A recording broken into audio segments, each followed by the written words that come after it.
This broadcast is under the direction and is copywritten by Champion Sports Radio. Any rebroadcast, retransmission, or use of the audio stream, and any and all other use of the accounts of this broadcast without the direct written consent and permission of Champion Sports Radio is strictly prohibited. All rights are reserved by Champion Sports Radio and ChampionSportsRadio.com. This is a presentation of Champion Sports Radio, your home for championship broadcasts.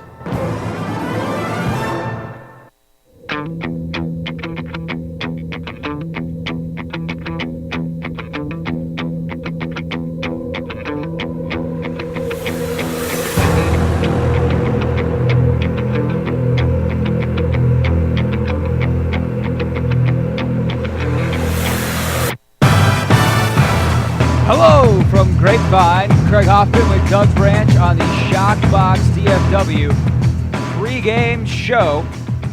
Said I'm Craig, he's Doug.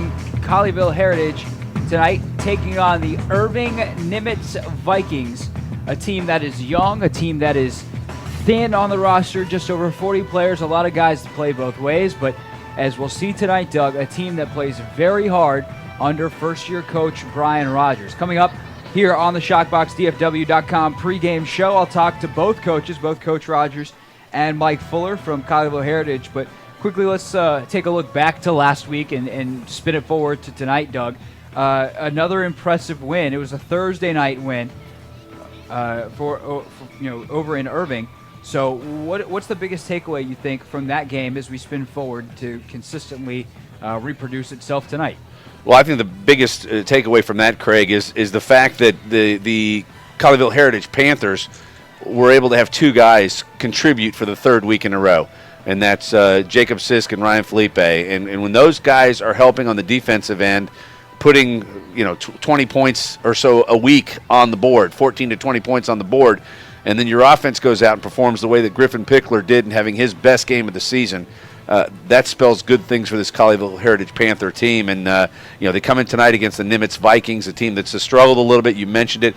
They're not short on size, but amount of bodies they're short on. So it's going to be a very interesting game here tonight at Mustang Panther Stadium. You will highlight some of the size of those Vikings in just a moment. They have some massive guys, both inside and outside. Some width and some height, size, massiveness. But when you look at both Sisk and Felipe, you think, of course, Jacob Sisk, Ryan Felipe, the superstar tandem for this Colleyville Heritage team, whether it is on punt returns, special teams, whatever it is, you didn't think it's not possible for them to be all over the field any more than they already are. Well, a little reporting nugget by your boy over here, talking to Coach Fuller before the game, before we started rolling. Expect to see 19 and 10 on offense a bit tonight. Interesting. That's the end of your thoughts. Interesting. Well, no, it's interesting that you've got two guys that we've already talked about that have been very good at getting the ball in the end zone, both on special teams and from the defensive end. Right.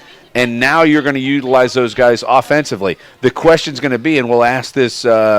12 times 12 is 24. Is 48 minutes from now theoretical game time. It's actually maybe you're going 3 hours. 12 plus 12, I think there. 12 times 12 plus 12 plus 12 plus 12. Multiplication, addition. Yeah, it wasn't my strong suit.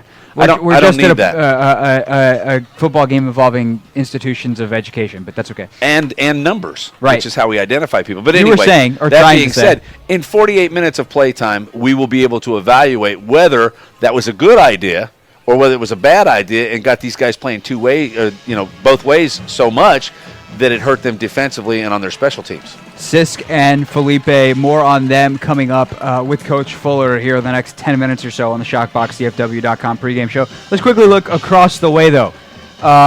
You're going to see tall guys. They both have the same last name. In fact, they are twins. Michael Scott, no, not the guy from The Office, and Delonte Scott. Number one, number two, they are 6'5" apiece. They play outside linebacker on defense. Michael is listed as a wide receiver. I would be shocked if we don't see Delonte on the offensive side as well, even though he is not listed. They are enormous. That is my statement. Your reaction? Well, I mean, you got a guy 6'5" playing on the outside. He's a junior. That would be the only thing I would potentially hold against him, is he's an underclassman. But you got a guy playing. Both of them are, obviously. Well, correct. They're twins. Are they identical? You didn't find out. No, I didn't go that deep. It's just they're twins and they're both 6'5". They're identical in that regard. I got to tell you, years ago when I was at the University of Texas, there were a couple of twins that played the same. They were tight ends. Keith and Kerry Cash out of San Antonio, Texas.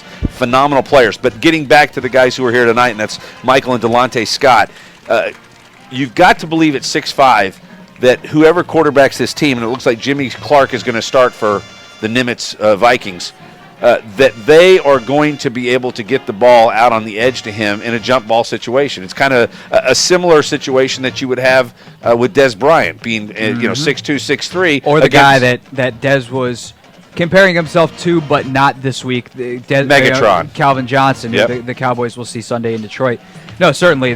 That's something that Brandon Hunt, Nick Felix, the corners for this Colleyville team, will have to be aware of in red zone situations. I think also interestingly, though, this is a Nimitz squad that plays a 3-4 defensively. Those two guys, the outside linebackers, pass rushers, some of these bubble screens and things that Colleyville likes to run, will they get knocked down at the line of scrimmage? Because you got even though Griffin Pickler's huge in his own right, 6'3", you got 6'5" guys with their arms up. It's important for those tackles to make contact and maybe bump them off the route or the anticipated route of the ball. So all of those things to watch for tonight. That's a lot of information in 5 minutes. We're just here to entertain you on the ShockboxDFW.com pregame show. Craig Hoffman with Doug Branch, and I will head down to the field, or actually I kind of already gave it away. I did head down to the field and talked with both Coach Fuller and Coach Rogers a little bit earlier. We'll let you hear those interviews next on Champion Sports Radio. It's homecoming here, Mustang Panther Stadium. It's the Colleyville Heritage Panthers and the Nimitz Vikings out of Irving. That's up next, along with Craig Hoffman, Doug Branch from Mustang Panther Stadium, Panther football. It's the DFW Shockbox, or the ShockboxDFW.com pregame I had it, show. man. And I tried to get out of it so I could throw it to you. But we'll be back with Craig and head coach Brian Rogers when we come back here on Champion Sports Radio. Jason Ridley Agency is a proud sponsor of Colleyville Heritage Panther football. The Jason Ridley Agency offers home, auto, boat, motorcycle, RV, and coverage for all your valuable property, including business insurance. The Jason Ridley Agency is conveniently located in Colleyville, and you can find them online at jasonridley.com or call them today at 817-281-4500. The Jason Ridley Agency says, go Panthers. Nationwide is on your side. Don't put off the things you know you should do today. Start a financial strategy with Axe Advisors so you can prepare for the things you need tomorrow. Call Thomas Lee at 972-455-9114. That's 972-455-9114. Securities offered through Axe Advisors, LLC, 212-314-4600. Member FINRA, SIPC. Are you looking for a way to promote your business or increase exposure? Do you just need more people to know that you're there? Join the Champion Sports Radio team and advertise during these games. In the last 4 years, Champion Sports Radio has broadcast over 600 games to more than 3.5 million listeners. And Champion Sports Radio wants to help you use major high school sports to reach thousands of local fans right in your community. Think about it. Die-hard fans just like you tune in each and every week, giving your business unparalleled access to the community. It's the perfect way for smaller individually owned businesses to cultivate a core clientele or expand their already loyal customer base. To secure your prime commercial spot during the broadcast, contact Thomas Lee at Champion Sports Radio by phone at 972-741-0334. That's 972-741-0334, or online at championsportsradio.com. Champion Sports Radio, your home for championship broadcast. The Centers for Disease Control and Prevention estimates that nearly 4 million brain injuries occur every year due to sports in the U.S. They also estimate that 70% of concussions go unreported. Not identifying concussions early can be devastating, especially if the athlete continues to play with symptoms. Catching hard hits fast is critical, and that's why you need the Shockbox Helmet Impact Sensor. The Shockbox is a small sensor that easily attaches to most football, lacrosse, and hockey helmets and instantly sends a signal to a smartphone on the sidelines when the player has taken a hard hit that puts them at higher risk for injury. The free app receives data from the sensor, displays information about the impact, and even walks the user through a concussion assessment. The app also logs symptom and impact data for future medical use. Visit ShopboxDFW.com to learn more about the Shockbox Impact Alert Sensor and determine if it is the right option for your child. Be warned instantly when a player has experienced a head impact that could result in a concussion. Visit ShockboxDFW.com today. ShockboxDFW.com. Back at Mustang and Panther Stadium, it's the ShockboxDFW.com pregame show. Let's head down to the field now, and Craig Hoffman being joined by Nimitz head coach Brian Rogers. All right, Doug, thank you. Brian, when you look at your squad right now, you've got one guy, Greg Carter, who's getting recruited at the D1 levels as a senior. Last year, if I remember correctly, didn't have anybody. But a couple years ago, you guys were having 3-4 guys a year getting recruited. So where do you assess the talent level of your roster right now? We're still in that process. I took the job late June, so I'm still trying to figure that as well. Obviously you talked about Greg. He's great off the edge at a defensive end. He's got good speed, good height, and a strong young man, and he's definitely a talent. We talked about the two Scots playing defense too. They got the size that college recruiters are looking for, and they also got a motor. So, we're still in the process of assessing all the talent, as weeks go by, and, we're pretty happy with what we got right now. With Greg specifically, we'll focus on him as the senior. Texas looking at him, Kansas looking at him. You mentioned a little bit, but can you expand on what he brings to the table? Well, just to, his motor, number one, he just plays hard. Whether the play's to him or away, he gets after it nonstop. He's got good length, he's strong, he can play off blocks well, and he runs to the football and tackles. Looking over your roster, it seems like you guys are very young. There's not a lot of senior players now. Obviously, sometimes that can be kind of skewed because you'll only have, say 20 seniors, but they all play. So the guys out there are experienced. But what is the inexperience overall in the depth of the roster? How has that affected your progression as a team this year? Whether it's enhanced it because guys are learning, or whether it's slowed it because there's been mistakes? It's a little bit of both. That's a good thing to have, but sometimes there's some learning curves out there too. And the only way to get experience is to play. So each week you can see those young guys getting a little bit more confident, playing a little faster. And we talk about believing you belong all the time, and they're starting to do that. Do you think they feel like they belong on the road at this point in the season? You guys have struggled a little bit, 1-3 on the road, but it's something obviously you get more used to as the year goes. Have you seen progression in the road games this year? Absolutely. As a team, we're mature each week, and again, me just getting the job here, there's a learning curve, but yeah, this will be a good test for us. No doubt tonight. Colleyville's got a really good program, so it'll be a good measuring stick for us. Brian Rogers here with us on Champion Sports Radio. Brian, not only is your roster young, it's thin. There's only about 40-something guys on your team. So how does that affect? A lot of guys playing both ways. How does that affect whether it's practice during the week or during the game, substitutions, that kind of thing? Obviously, it affects you tremendously. Your workout time, you have to structure for offense and defense, so you limit some of your time that a lot of programs do that only play at one side. So, and obviously on Friday night, making adjustments on the sidelines, it's hard to make the adjustments sometime when that athlete goes right back out, on the other side of the ball. So it obviously limits you, but yet, we feel like we have to do it right now, and our kids have bought into that, and that's the way we got to play. When you watch this Colleyville Heritage team on tape, what stands out to you? Obviously, they do a great job on offense. They can throw the ball and they get it to a lot of people. And their defense is, you talking about running the football and getting a lot of people on the ball. They're very aggressive on defense, and they do a great job on both sides. Do you even bother punting to Sisk or Felipe? We better not. If we are, somebody's getting yelled at down there. So, yeah, we're definitely going to try to keep the ball away from their playmakers. And how does, offensively too, you tell your quarterbacks, hey, take an extra half beat, make sure that 10 or 19 is not anywhere near the football. Is that something, how often does it come up during the week? You're nodding your head yes, so I'll assume that it does come up. It does. Obviously, we study video and try to put our kids in the best situations, and both those safeties back there, they do a tremendous job, and they're ball hawks, and they make lots of plays not only on defense but in the special teams like you alluded to. Last question for you. Colleyville plays a 3-4 defense, and even against spread teams, they tend to stay in that base. Obviously, Colleyville offensively is a spread team. Defensively, you're a 3-4 team. Do you plan on staying in that base defense a lot tonight, or are you going to play some nickel, some dime, and mix it up? Well, I'll let you know after we get going.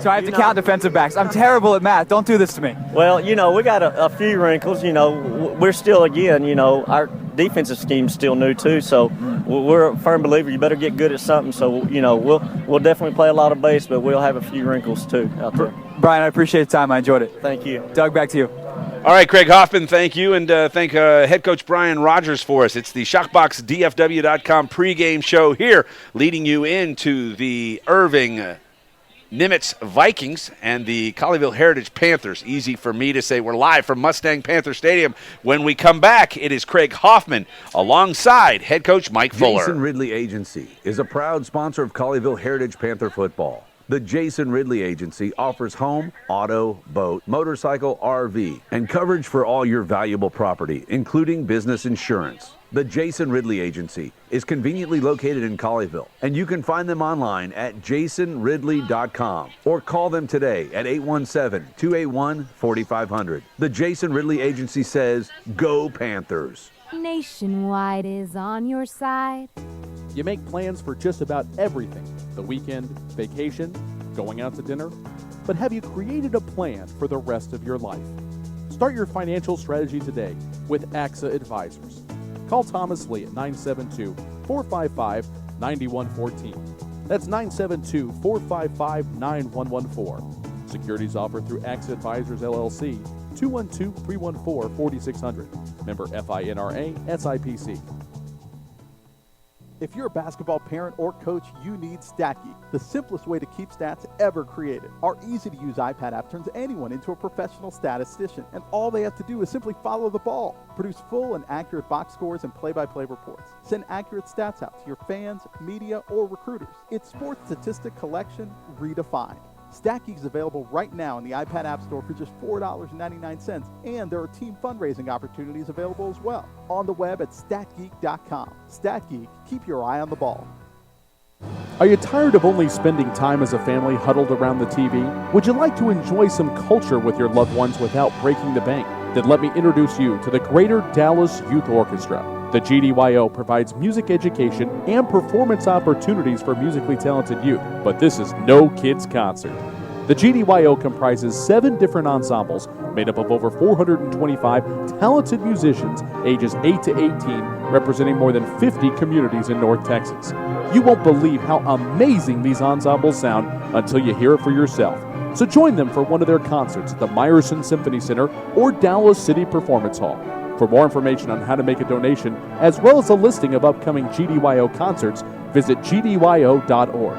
And if you know a talented young musician interested in an unbelievable experience, auditions take place in the spring.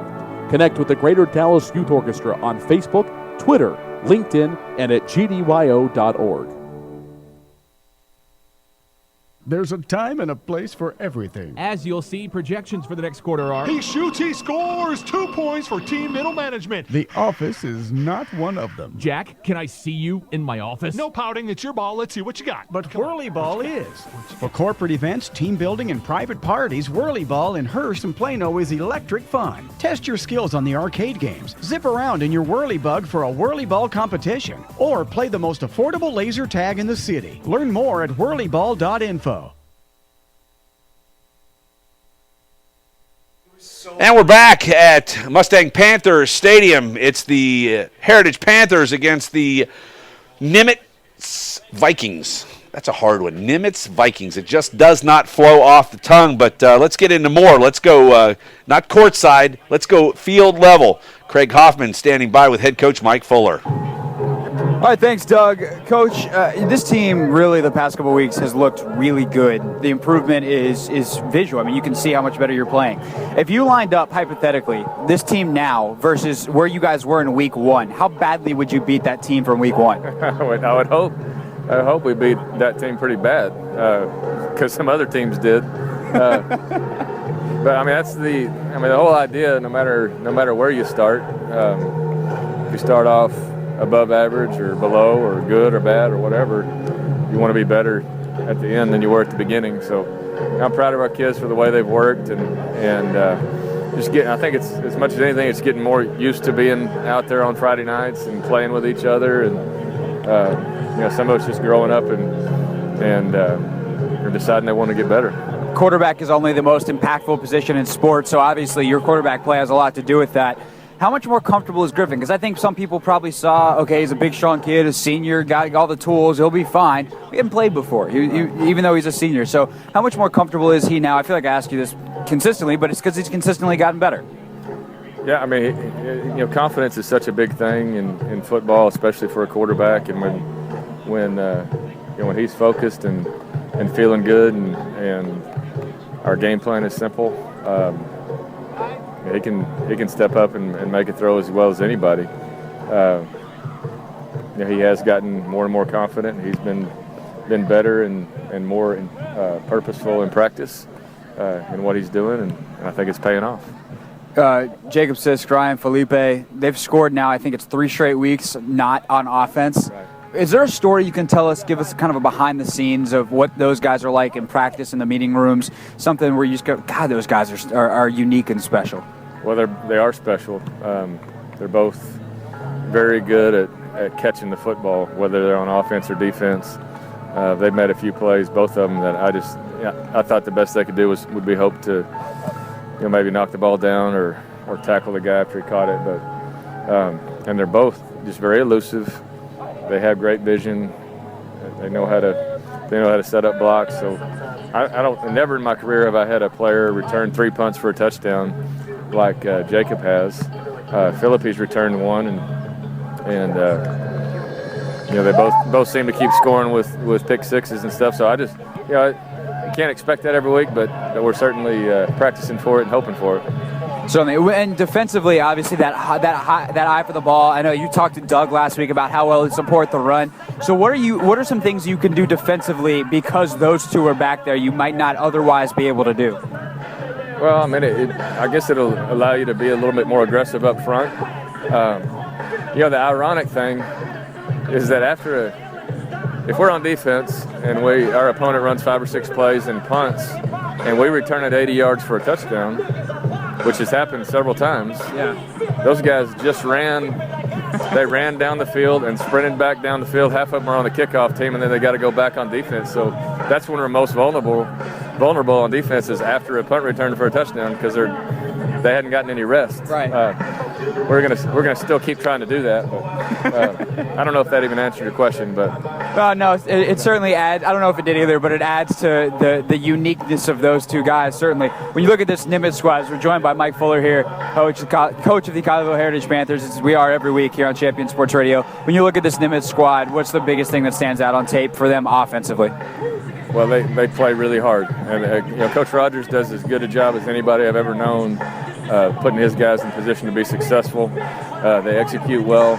They've got a lot of guys playing both ways, but the thing you notice about them is they really, really play hard. They're playing with confidence. I saw them in person last week against MacArthur, and they're a really good football team, and they need our full attention tonight. We're going to have great effort to beat them. All right, Coach. Appreciate the time, and best of luck. Thank you. Doug, back to you.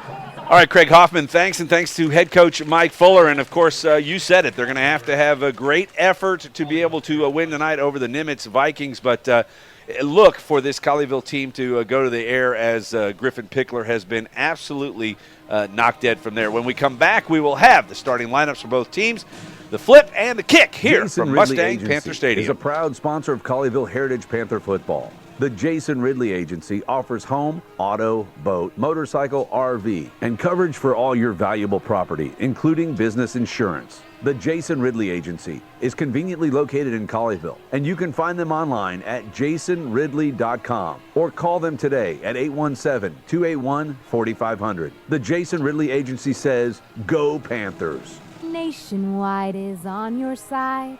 When you want to start a financial strategy, you need one-on-one guidance from some of the best trained professionals in the financial services business. Axe Advisors is part of a global company helping millions of people pursue their financial goals. Contact Thomas Lee with Axe Advisors today to get started on your financial strategy. Call Thomas Lee at 972-455-9114. That's 972-455-9114. Securities offered through Axe Advisors LLC, 212-314-4600. Member FINRA SIPC. Do you need a boost in exposure? Want to reach local, community-minded folks with information about your business? Join the Champion Sports Radio team and advertise during these games. In the last 4 years, Champion Sports Radio has broadcast over 600 games for more than 3.5 million listeners. And Champion Sports Radio wants to help you use major high school sports to reach thousands of local fans right in your community. It's also a way for your business to give back to the community by helping all these well-deserving student athletes get some recognition for their accomplishments. The cost simply can't be beat for the effect it will have. You get a lot of bang for your buck, and best of all, it provides an opportunity for the best advertisement of all, word of mouth. To secure your prime commercial spot during the broadcast, contact Thomas Lee at Champion Sports Radio by phone at 972-741-0334. That's 972-741-0334 or online at championsportsradio.com. Champion Sports Radio, your home for championship broadcast. The Centers for Disease Control and Prevention estimates that nearly 4 million brain injuries occur every year due to sports in the U.S. They also estimate that 70% of concussions go unreported. Not identifying concussions early can be devastating, especially if the athlete continues to play with symptoms. Catching hard hits fast is critical, and that's why you need the Shockbox Helmet Impact Sensor. The Shockbox is a small sensor that easily attaches to most football, lacrosse, and hockey helmets and instantly sends a signal to a smartphone on the sidelines when the player has taken a hard hit that puts them at higher risk for injury. The free app receives data from the sensor, displays information about the impact, and even walks the user through a concussion assessment. The app also logs symptom and impact data for future medical use. Visit ShopboxDFW.com to learn more about the Shockbox Impact Alert Sensor and determine if it is the right option for your child. Be warned instantly when a player has experienced a head impact that could result in a concussion. Visit ShockboxDFW.com today. ShockboxDFW.com.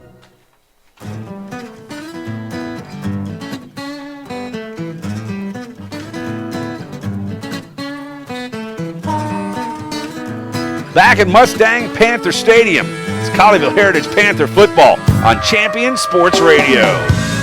Starting lineup on offense is Colleyville will take the football on the opening kickoff. Nimitz won the toss, deferred to the second half. They will defend the south goal here at beautiful, nice and cool, great weather, Mustang Panther Stadium.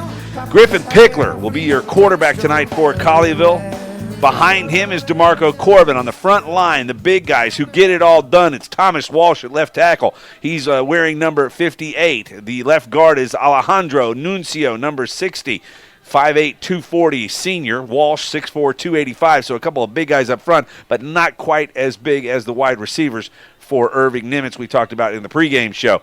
At center, Wyas Charanaya, 6'1", 285. Colby Black is the right guard at 6'4", 270. And the right tackle is Connor McNally, and he is also very large. Sort of technical term. Yeah, technical term. Wide receivers, Trey Smith will hold down the left side, 6'1", 194. On the right side, or in the slot, is actually going to be Jake Newell. Brett Boffinger also out there, and you will see a lot of Cody Butler. Of course, as you mentioned, Ryan Felipe and, of course, Jacob Sisk sound like they're going to get some playing time. That's it on the offensive side for Colleyville. Let's take a look at the Nimitz defense. All right, across the front line, it's a 3-4 scheme. Greg Carter, who we talked about in the pregame show, he's being recruited by, amongst others, Texas and Kansas. Two-star recruit, according to Rivals. He is on one end. Brandon Mays, you talk about large. He is enormous. Big number 50 at the nose tackle. And Juan Iniguez is the other tackle. On the linebackers, the ends are the Scott twins, Delante and his tremendous high-top fade. Sits on one outside linebacker spot. His twin brother, Michael, is the other. David Glockner and Ian Balderson are in the middle. Across the backside, Jared Velasquez is one corner. The other is Dermonte Brewer. Jordan Simpson and D'Angelo Allen are the safeties. That was a mouthful. I got it all out. And it goes along with the Nimitz Vikings. Nimitz Vikings. Not First difficult. Vikings I've ever done. Really? Yeah, never done the Minnesota Vikings, and I don't know of any other Vikings that are collegiate. I assume there's a collegiate Vikings. There's one of the Dakotas is a Vikings. Is I a can't remember if Vikings? it's South or North and whether it's a state or not, but either North Dakota, South Dakota, North Dakota State, South Dakota State, one of those I'm almost 100% sure is a Viking. Benjamin Gaska is going to line up to kick this one off from the 40-yard line. From his right to left is the direction that the Nimitz Vikings will go in this evening's affair. It is a District 6-5A matchup. Colleyville sits in second place, just one game below the Trinity Trojans, who were very rough on them more than 3 weeks ago. Just 4 weeks ago, opened the season. But Colleyville comes into this game 3-1 tonight and trying to win tonight to put a huge stranglehold on the second position in District 6-5A. Felipe and Sisk are deep. They're going to chip this one to the right side. Not even in this part of the kicking game do they want to give it to him. And Jake Newell's got it on the left hash. He's going to take it across the 30-yard line, and he's knocked down at the 32. And that's where Griffin Pickler and company will put the first offensive possession into action. And you heard Brian Rogers say in the pregame show. No pun intended there, yeah, huh? I heard you almost say Ben Rogers. Yeah, he works elsewhere. Brian Rogers saying in the pregame show, if 19 or 10 side of the news. If 19 or 10 touches the ball on special teams, someone is getting chewed out on the far sideline. And we already see Ryan Felipe in on the bottom part of the formation here at wide receiver. Receivers doubled up on both sides. They'll hand it off to Corbin up the middle. He's met at the 35 and falls forward to the 37-yard line. Give DeMarco Corbin 4 yards. We'll give him 4 on the carry. It'll be 2nd down and 6 from the 37-yard line. And Greg Carter already with his first tackle on the first play. The big man, the nose tackle. No, the defensive end. Oh, defensive end, sorry. He's going to play Big 12 football Pickler's going to throw, got a man on the wing. It's Corbin. He catches the football and gets tackled by the turf down at the 40-yard line as he just kind of catches it and falls forward. Not sure anybody was going to hit him, but he goes down right there. It's going to be 3rd and 3 from the 40. He looked to be off balance, knew he was going down, did a good job of falling forward as opposed to falling backwards where he was kind of mock diving towards the football. Had my vision blocked by my beautiful Mac Pro. So beautiful. Yes, MacBook Pro, 17-inch screen. It's the best thing on earth. Are you done? You want to go work for Best Buy? No. Okay. 3 receivers to the top, 1 to the bottom. Pickler fumbles it. He better get rid of this one, save some space, and he's going to eat the football. And it's going to be 4th down in the better part of 15, 16 yards as the snap goes right through his hands. And I'm not sure you can really put that one on the back of Elias Cheranaya as it hit Pickler right in the middle of both hands. Or I would say the middle of his thumbs and the hands around it, but you know what I mean. Yes. Pickler's going to quick kick this one. Gets it off, low spinner. Hits at the 50, down to the 40, and it continues to roll. It's going to come to a stop at the 37-yard line. So what looked like to be a nice start on offense for the Colleyville Heritage Panthers ends up turning out in a 3 and out. Yeah, that bad snap, they look to – or Pickler – looked like he had Corbin for either a dump off or to throw over his head out of bounds. And instead he ate it, which cost a lot of field position. Jimmy Clark in at quarterback. We'd like to welcome a new sponsor, Novak Motors. At Novak Motors, we offer late model, off-lease, one-owner, low-mileage, top-quality pre-owned vehicles. Come see us in Bedford, just west of Brown Trail on the south side of Airport Freeway, or visit us at novacmotors.com. Here's a handoff up the middle to the running back, who goes nowhere and probably actually loses a yard on the play. And that was, as I look down at my roster that I have, Mark Eugene. There you go. Call that out if you get it before me. Don't hesitate. I called it out as soon as I had it. All right. Brian Rogers talked to me again before the game about how Colleyville swarms to the football. Did a great job of doing it right there. Multiple guys in on the stop. 1 receiver to the top side, 2 to the bottom. From our right to our left, in all white, is the Nimitz Vikings. Rolling to his left, ball is tipped, and Jared Vallely almost comes up with the interception. That would have been a pick 6 for 35 yards, but it falls incomplete, and it's going to be 3rd down and 8 from the 39. Yeah, I hit him in the hands. So, and sometimes for defensive players, that's a terrible place for them to get hit. Well, when Vallely picks the ball up off the ground, he typically is pretty efficient getting it towards the end zone. We've seen him return a couple of fumbles for touchdowns, but that one a little too hard to him, and he wasn't able to handle it. 3rd down and 8 from the 39-yard line. 3 receivers closest to us on the near side.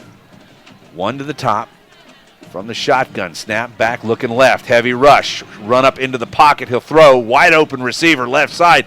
Slips, falls almost, and he's buried now by a host of Colleyville defenders at the 45-yard line. That's D'Angelo Allen, the junior. Nice look from the quarterback to see. I got to believe that D'Angelo Allen was not the first choice. Throws it out to the wing, and 5-yard pickup. It's going to be 4th and 2, and it looks like the Vikings are going to go for it here. Did a good job there of getting to his check down, and D'Angelo Allen making himself available. Into the backfield to block is Juan Iniguez on the right-hand side. Allen is going to set up just to the left of the quarterback, Christopher.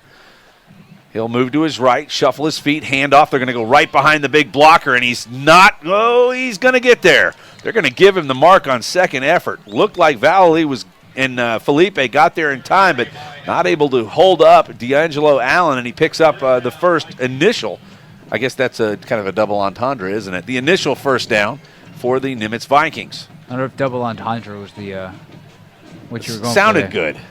I think just redundant. Redundancy? All right, redundant. I'll go with that. What's a double entendre? Mr. Hughes. Something that has a double meaning to it. Well, typically, that initial and typically first one that not family friendly. Oh, we'll say. Oh, all right. Well, hey-o. I only know a couple double words. Handoff up the middle to D'Angelo Allen, and he'll get maybe a yard on the carry. Not quite into Panther territory. Ball at the 48 of the Vikings. 8:08 to play in the first. No score here from Mustang Panther Stadium. Alongside Craig Hoffman, I'm Doug Branch on Champion Sports Radio. Quarterback Jimmy Clark, and I said Christopher earlier. That's another bad one. Jimmy Christopher, There's an associate of us here at Champion Sports Radio. It's called games. Go ahead. Christopher Clark is a receiver for Syracuse, so that's there you fine. go. Handoff up the middle, and this one really won't go for much more than a couple yards, and it's a scrum. It looks like a scrum, and it looks like Colleyville's going to win this scrum and hold the running back, number 21, Mark Eugene, to just a 2-yard advancement of the football. It'll be 3rd and 7. The ball is right at midfield. I want to make a rugby joke, but I don't know anything about rugby, so kind of out they of luck were there. Instead they were scrumming. I got that. That was a scrummy run. That's a good one. Not crummy, scrummy. That was a scrummy run. Your verbiage there was crummy. Thanks. Looking left, want to throw. That's Clark. He's roughed up as he gets rid of the football, and it's out of bounds over the head of the intended receiver, Matt McCusick. What do you got? I don't know. There's a flag on the field. Oh, flag. We got a flag down. I just saw you waving. We got a block below the waist on, I believe they're going to call it on Nimitz. Chop block. And I can't believe they're going to take this. 3rd and 7. Would make it 4th down and 7, but they're going to back them up. Interesting. Move them back 15, so maybe that's why. Field position game. Indeed, and you force maybe a... Nope, it was only 10. Moved them back 10 yards. Go ahead. They haven't been able to get a big play yet. The biggest play, the first down was just matriculating the ball down the field, so figure they're not going to be able to pick this up, get yourself better field position, and perhaps a punt to Siskin Felipe. Colleyville needs to stop the matriculation. They're going to matriculate backwards. And this is going to be another 5-yard matriculation towards the south. I think we're good now. As the Zebras matriculate together. And at least I properly used the word. I'm using it too properly. What's a double entendre? Something that means two things. I don't know. There you go. I went to Texas, man. They don't teach us that down there. We're learning. If you want that, go to TCU.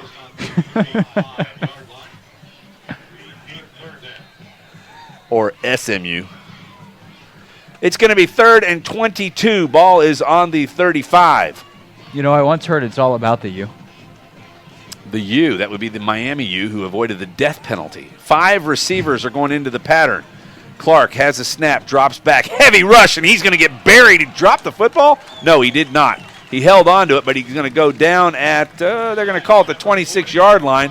It'll bring up 4th down in the better part of Tarrant County. I was going to say do the math, but I think you just nailed it. Let's see. Or at least northeast Tarrant County. It's at the 26. They got to get across midfield to the 43. Put it this way, they got to get to Dragon Stadium for a first down. And those of you who know the area know exactly what I'm talking about. Well, if you don't, you missed the and joke. Felipe are back standing at the 45, which is 2 yards closer to the line of scrimmage than the or 2 yards in front of the first down marker. Easy for you to say. Yeah. Back for to this kick. punt did not go to either of them. Oh, it's a nice low spiral. It's going to get fielded by Felipe on the right hash. He's got a block, but he's not able to get there. And really a good job by Valley to pull off that because he would have caught the defender in the back. But nonetheless, Ryan Felipe took out the linesman, and he is holding his knee. That did not look pretty. We've got an official down on the field.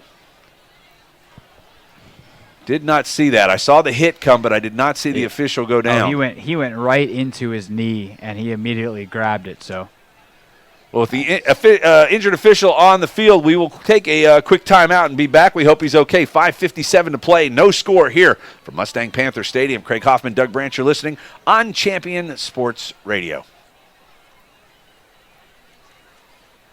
Basketball parent or coach, you need StatGeek, the simplest way to keep stats ever created. Our easy-to-use iPad app turns anyone into a professional statistician, and all they have to do is simply follow the ball. Produce full and accurate box scores and play-by-play reports. Send accurate stats out to your fans, media, or recruiters. It's sports statistic collection redefined. StatGeek is available right now in the iPad App Store for just $4.99, and there are team fundraising opportunities available as well. On the web at statgeek.com. StatGeek, keep your eye on the ball. Jason Ridley Agency is a proud sponsor of Colleyville Heritage Panther football. The Jason Ridley Agency offers home, auto, boat, motorcycle, RV, and coverage for all your valuable property, including business insurance. The Jason Ridley Agency is conveniently located in Colleyville, and you can find them online at jasonridley.com or call them today at 817-281-4500. The Jason Ridley Agency says, Go Panthers! Nationwide is on your side. Never do today what you can put off until tomorrow, right? Now, that's not exactly the saying, but it seems like people would rather do anything other than doing something about their finances. That's why there's AXA Advisors. We work one-on-one with you to create a financial strategy for the things you need tomorrow. Start your financial strategy today with AXA Advisors. Call Thomas Lee at 972-455-9114. That's 972-455-9114. Securities offered through AXA Advisors, LLC, 212-314-4600. Member FINRA SIPC. There's a time and a place for everything. As you'll see, projections for the next quarter are... He shoots, he scores! 2 points for team middle management. The office is not one of them. Jack, can I see you in my office? No pouting, it's your ball. Let's see what you got. But Whirly Ball is. For corporate events, team building, and private parties, Whirly Ball in Hearst and Plano is electric fun. Test your skills on the arcade games. Zip around in your Whirly Bug for a Whirly Ball competition. Or play the most affordable laser tag in the city. Learn more at whirlyball.info. If you're a basketball parent or coach, you need StatGeek, the simplest way to keep stats ever created. Our easy-to-use iPad app turns anyone into a professional statistician, and all they have to do is simply follow the ball. Produce full and accurate box scores and play-by-play reports. Send accurate stats out to your fans, media, or recruiters. It's sports statistic collection redefined. StatGeek is available right now in the iPad App Store for just $4.99, and there are team fundraising opportunities available as well. On the web at statgeek.com. StatGeek, keep your eye on the ball. And we are back at Mustang Panther Stadium. Craig Hoffman, Doug Branch. I love this music. Just makes you think of fat guy touchdowns. In slow motion. Yep. Official has been removed from the field. He is down being looked at by the training staff for the Colleyville Heritage Panthers, and it looks like he's got a left and knee issue, so the officials are going to regroup. And somebody, let's see, I'm trying to think. I used to do this. Yeah, your referee's going to stay where he is. Probably your line judge on the far side, your head linesman is going to stay in, and they won't have a side judge, and they'll have an umpire behind. be my guess as to how they do that. I think they've got that you're only going to have one person on the line of scrimmage. And perhaps maybe the back judge shifts closer to this side of the field. Could potentially do that, yeah. That way you get some sideline calls. 5-man crew now goes down to 4. We'll find out the official that was injured and hopefully get a good word to you. That hey, do you want to go see if they'll pay you to do it? I could get on my phone and I could call the game from down there. You could plug me in and I'll just call it while we don't even need you up here. We're just, trying to throw me out of the booth already. Young Craig Hoffman. Not throw out, just trying to make sure that the game goes on the best. Are you on the demo tape for tonight? Is that what you want to do, the opening show? I get that in the third quarter. That's fine. I got my 1 quarter. I'm happy. Are you really? Yeah. I mean, if you want to give me more, I'm not going to say no. For a young guy, I think you'd want more than just a few minutes. Well, hey, hey. Now, that was a double entendre. You finally learned. I see what you did there. Why, thank you. We're still in a delay here as the referee is now going to the... Yeah, I wish we were in a delay so we could dump that. Hey, StatGeek, the simplest way to keep stats ever created. Available now in the iPad App Store, online at statgeek.com. Also want to thank the Greater Dallas Youth Orchestra. Enjoy a cultural experience with your family without breaking the bank. Visit gdyo.org for more information. Speaking of cultural experiences, you're listening to Craig Hoffman and Doug Branch on Champion Sports Radio. At Novak Motorsports, we offer late model, off-lease, one-owner, low-mileage, top-quality pre-owned vehicles. Doug, that's a lot of qualifiers, so you know they're good. Come see us in Bedford, just west of Brown Trail on the south side of the Airport Freeway, or visit us at novacmotors.com. Novak Motors, a proud sponsor of Panther football. Stick to the script, my young Jetawan. Or Padawan, is that it? Are you the Padawan learner? I don't know what you're talking about. It's a Star Trek reference. The young folks out there will. Who am I if you're a Padawan learner, i.e. Luke Skywalker or the young... Well, Luke Skywalker was Star Wars, not Star Trek, and that's that's where we're at here. The Star end of my Wars. Star... You said Star Trek. Did I say Star Trek? Dang, those guys from TCU don't miss anything. Wow. That's not good. Star Trek. All right, Star Wars. My bad. I'm Obi-Wan Kenobi, and you are, if you're the Padawan learner. I don't know. Anakin Skywalker. Sure. Come on, dude. You get the hot girls. All right, sign me up. The princesses. Princess Amidala. What's the green guy? Jar Jar Binks? No. Is it Jar Jar Binks? Yoda. Miso, right? No. Oh, Yoda. Master Yoda. Yeah. Yes. All right, we're back to action. Football it is. That was good. I want to hear you do play-by-play in that voice. Snap back to Pickler. Coming right. That is Toberny, and he's hooked by the face mask. And, well, you know what? We still have 5 officials. Did he come back? Is he injured down there? Someone else. Oh, we had 6. Yeah, someone else is on the near sideline now. I can't see where he was. They're not wearing identifiers. I wonder if they have an alternate official at these games in case somebody gets hurt. They might. Because we've got 1, 2, 3, 4, plus the back judge. We've got 5 officials on the field. I thought we might get offsetting penalties. Hold on a second. There. I got last week's sheet of how many officials we had, and that's how many they usually have. Well, you keep looking. I'm going to tell them Go about ahead. Football. Tell them about it. Actually, I'm not because I forgot. And the play's about to happen. Oh, maybe it's not. Yeah, see, it gave me enough time to look at it and look back. All right, 2 receivers to each side. Snap back to Pickler. He's looking left. Got a man breaking open across the middle, and Boffinger can't get up high enough. Tried to rebound that one, but unfortunately it was up at the rim. What I was going to say on the previous play, I thought when the flags came in, we were going to have one for holding because one was in the backfield and one for the face mask. But it turned out to apparently... which is why it's second and 20. Be the holding penalty, not the face mask. Same setup. Pickler going to dump it off underneath. Toberny's got it with blockers to the 45, 50. Knocked down and out of bounds at the 44-yard line. Nope, they'll count it right at the 45. And it's going to be 3rd down, and we'll call it a short 7 for Colleyville to try and pick up their first down. 5:08 to play here in the first quarter. You know, Doug, you nailed it. Toberny had blockers. He just wasn't patient. He didn't use them. Still a good game. Fake the handoff. Toberny over the middle, and it's that guy, Boffinger. And this time he stops as the defender sticks his crown of his helmet right on his knee. Boffinger gets up with a little bit of right leg limp, but it's a first down, move the chains to the 30-yard line. Colleyville now moving the ball with the regularity. I know that was a long word for you also, Craig. Still Look out to the right, throw in between two receivers, and a great catch by Jackson Zeladon, but a better pitch from the quarterback, Griffin Pickler. Boffinger's going to come off here. Still quite a gimp to his giddy up. But you're right, man. That was a real throw there. That thing was lasered in between a couple Gimp of to his giddy up. That's what he has. How about a hitch in his giddy up? That works too. You haven't been in Texas long enough. Zeladon wide open at the. Oh my goodness! Left the defensive backs like they didn't even think the ball was in play at the goal line, and he can't pull it down.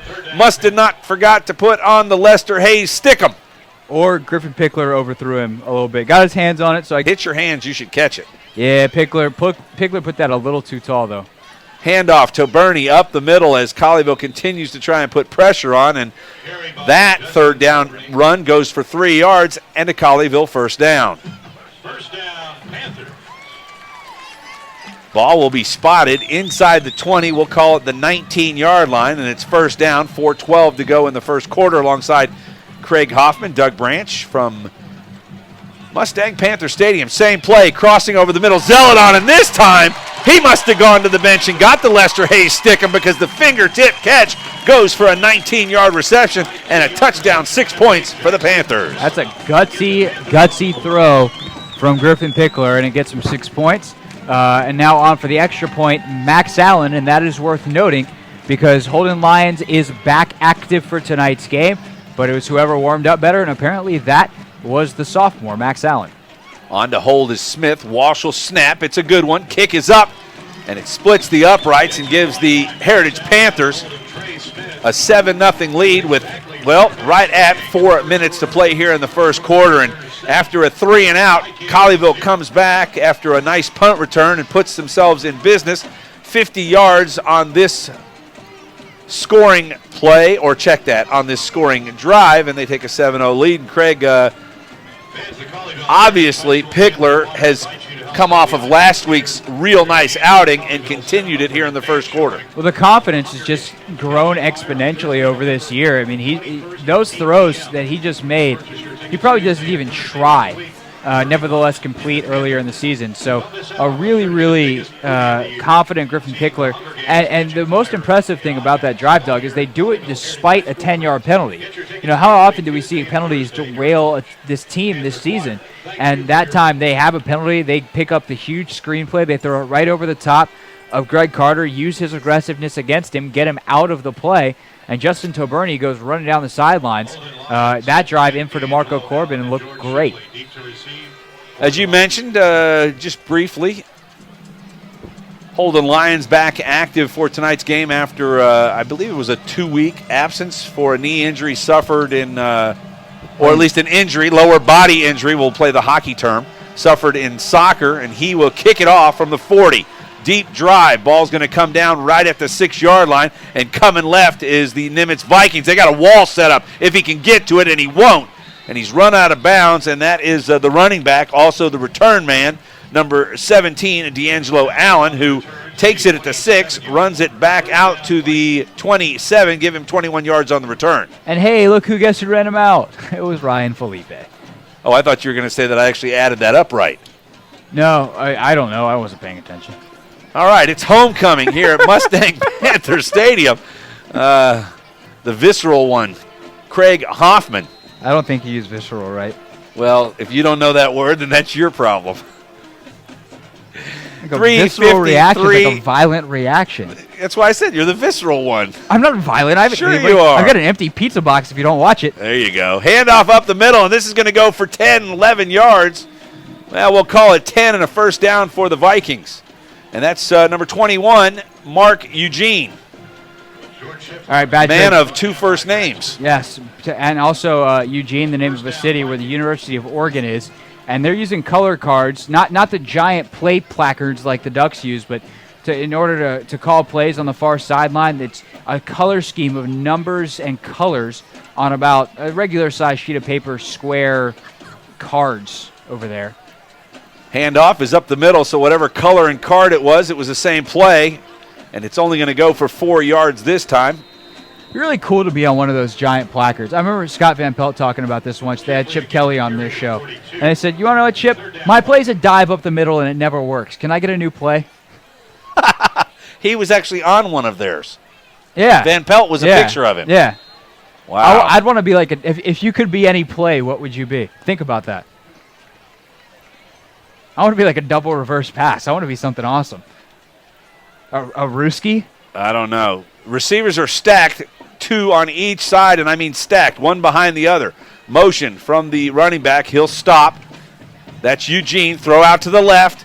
It's caught at the 40 and knocked out of bounds for a first down at the 48-yard line. I'm not sure why they keep the clock running there, as he was obviously knocked straight out of bounds. That was D'Angelo Allen on the reception, and it's a first down for the Vikings. They'll move the chains. And Ryan Felipe torpedoed in for the tackle on the near sideline. It's been a dangerous spot over there. Luckily, everyone okay after that's where the referee got hurt earlier. He, by the way, was taken off on a golf cart. He's now watching the game from the end zone. He is. I can see him down there, but at least he's not having to have. At least he's not watching from an ambulance. More medical care. He could on be the listening way to us in an ambulance. Well, Baylor HEB or Baylor Grapevine Hospital just up the road here, so at least a medical facility's close by, but it doesn't look like he needs him. Snap back. Clark's got it. He'll hand it off inside. That's Eugene. End of the game. And they had someone, was it Braxton Martin, ejected last week? So roughing the passer is the call. And it does. He's going to get lucky there because no targeting. That's going to give him a 15-yard penalty, but he gets lucky as he hits the quarterback square in the back of his head. Never sees him coming, and Isaac Lee is a fortunate young man right now to be still in this football game. 1:33 to play in the first quarter and a 7-0 lead for the Panthers. You know, so far we got no targets for Michael Scott. Delonte hasn't played on offense yet, and he wasn't listed, so we might not see him tonight. It's kind of surprising. He warmed up doing some offensive drills, but Michael Scott, bottom of the formation here, hasn't got any targets. Big hole left side. That's Eugene, and he's going to go for another 12 yards and another Nimitz Viking first down. Of course, Scott, who I was talking about, one of the 2 6'5" twins on this Nimitz roster. They haven't even tried to go his way, and just looking down, you can see he's got at least a 7 to 8 inch height advantage. And poor Brandon Hunt. On thank you, on Brandon Hunt. Just looking up at him like, my God, you're enormous.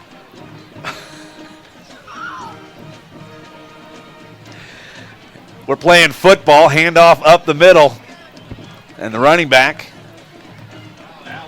D'Angelo Allen, is able to get close to a first down. We'll call it second and a short 1 yard. Don't get fired, Doug.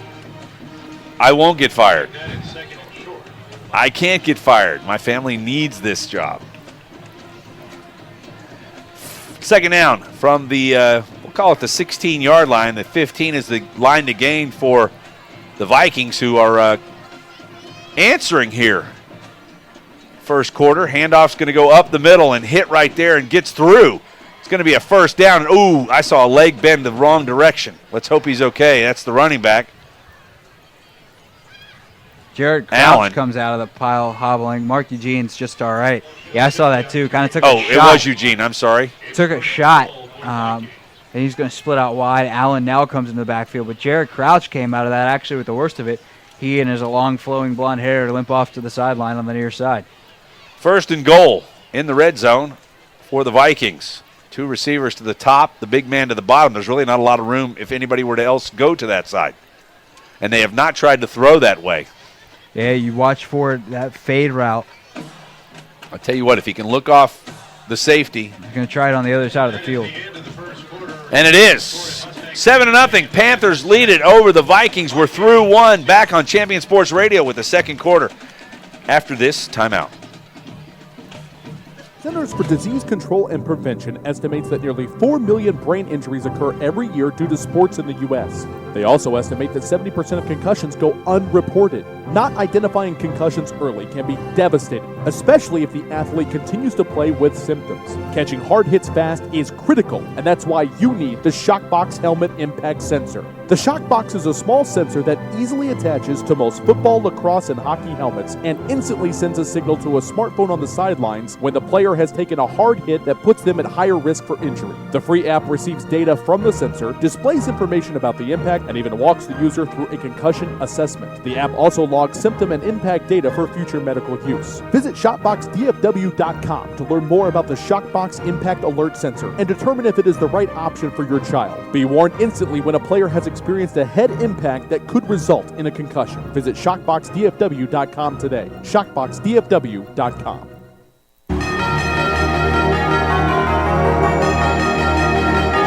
Panthers lead it as we head to the second quarter, 7-0 over the visitors from Irving. Nimitz, the Vikings. They've got the ball at the 9-yard line, first down, handoff, and this is going to go nowhere, maybe lose a half a yard.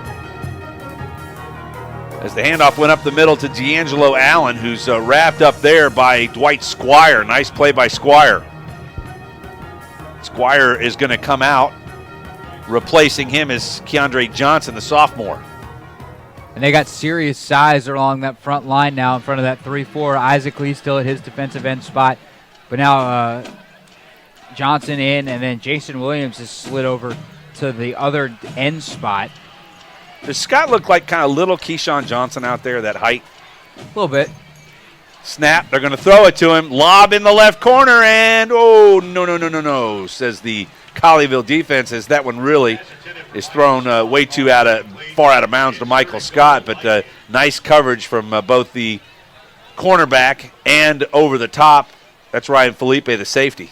Yeah, Brandon Hunt did a good job forcing to the sideline, and Clark didn't really throw that ball up high enough. Really, ideally for a fade route, you want to be a closer so that a guy like Felipe, the safety, can't come over and help. That, or they need to flip the formation and put Scott out on the wide side of the field, which right now is the near side, so the safety has longer to go and it gets definitive one-on-one coverage. Shokoloff to the right side. They're going to look down the middle. Lots of time to throw for Clark. He's going to run to his left. He's going to get run down, and he may have gained a couple of yards as Colleyville keeps him in bounds. And it's going to be fourth down and goal. The ball looks to be marked close to the 7-yard line.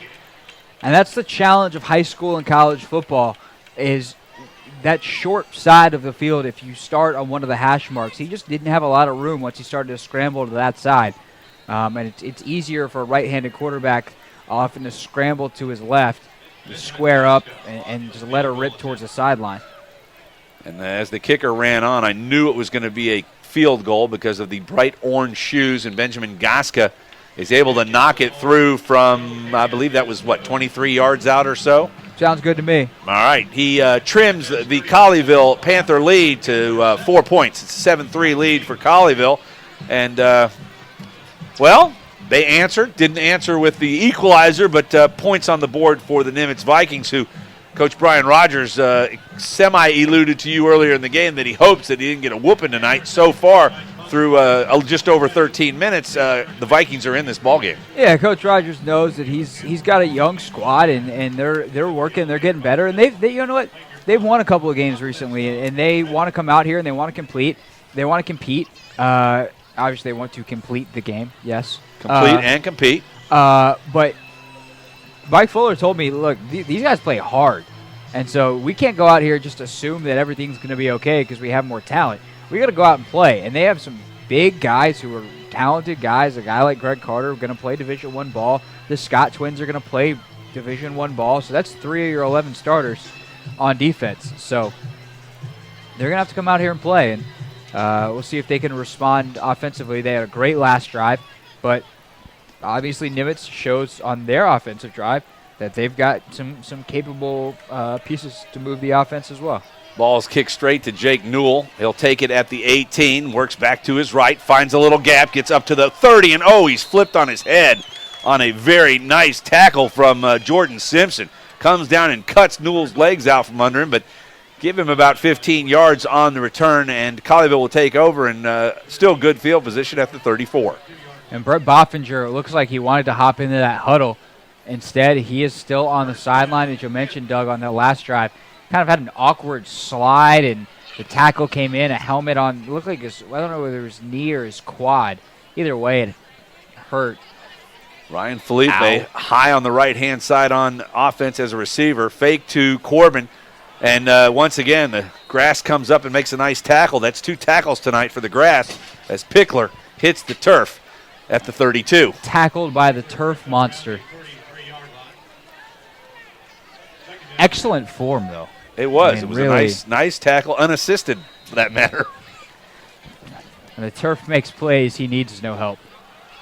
2nd down and 11. Back to pass is Pickler. Looking to his left. Lofts it up. Got Corbin. Hits him. Oh, boy, I thought he had him. Corbin just got his hands out just a hair late at the 40-yard line of the Vikings, and it goes incomplete. It's going to be 3rd down and 10.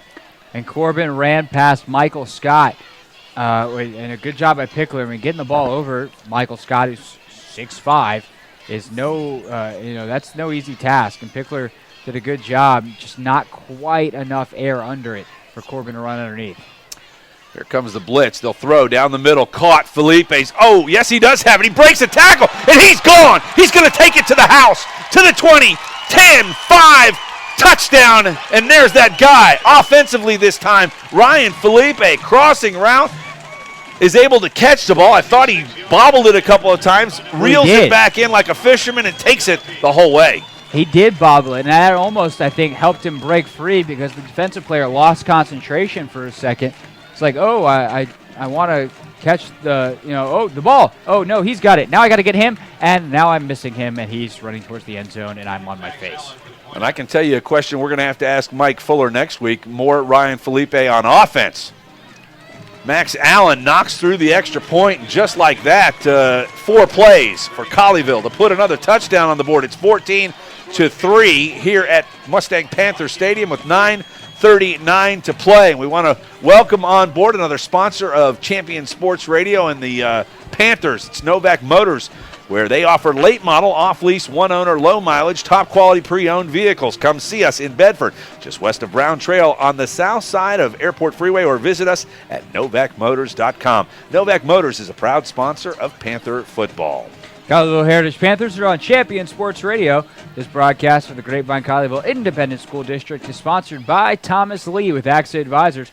Don't put off the things you know you should do today. Call Thomas Lee and start a financial strategy so you can prepare for the things you need tomorrow. And ShockboxDFW.com, they bring us our pregame show every week. Be warned instantly when a player has experienced a head impact that could result in a concussion. Visit ShockboxDFW.com today.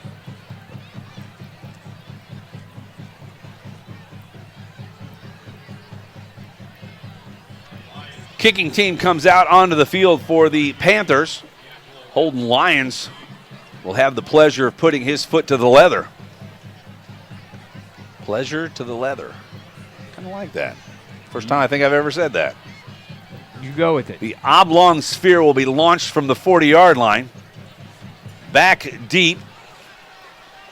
D'Angelo Allen, Mark Eugene, and Jordan Henry. This one's going to be caught right-hand side, and he's got a gap, and that was Eugene. He takes it all the way to the 31-yard line, and I believe that was Boffinger down on the tackle right there. I think it was Jacob Sisk. Was it Sisk? I think Is that it was a a 19? It is a 19, not a 13. You are correct. And let's be real. When in doubt, it's probably Sisk or Felipe. Well, Those guys good point. all over the place. Can't argue that one. 9:33 to play here in the first half. And a nice tackle. Those guys come out of nowhere. We're going to have to ask Mike Fuller to try and get bigger numbers next year if we're back here with Colleyville, those of us that need Braille to see it.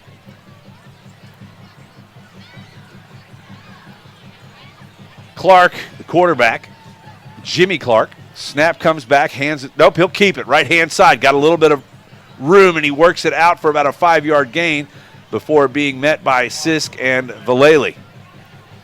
Sisk delivered a nice shot there, lowered the shoulder.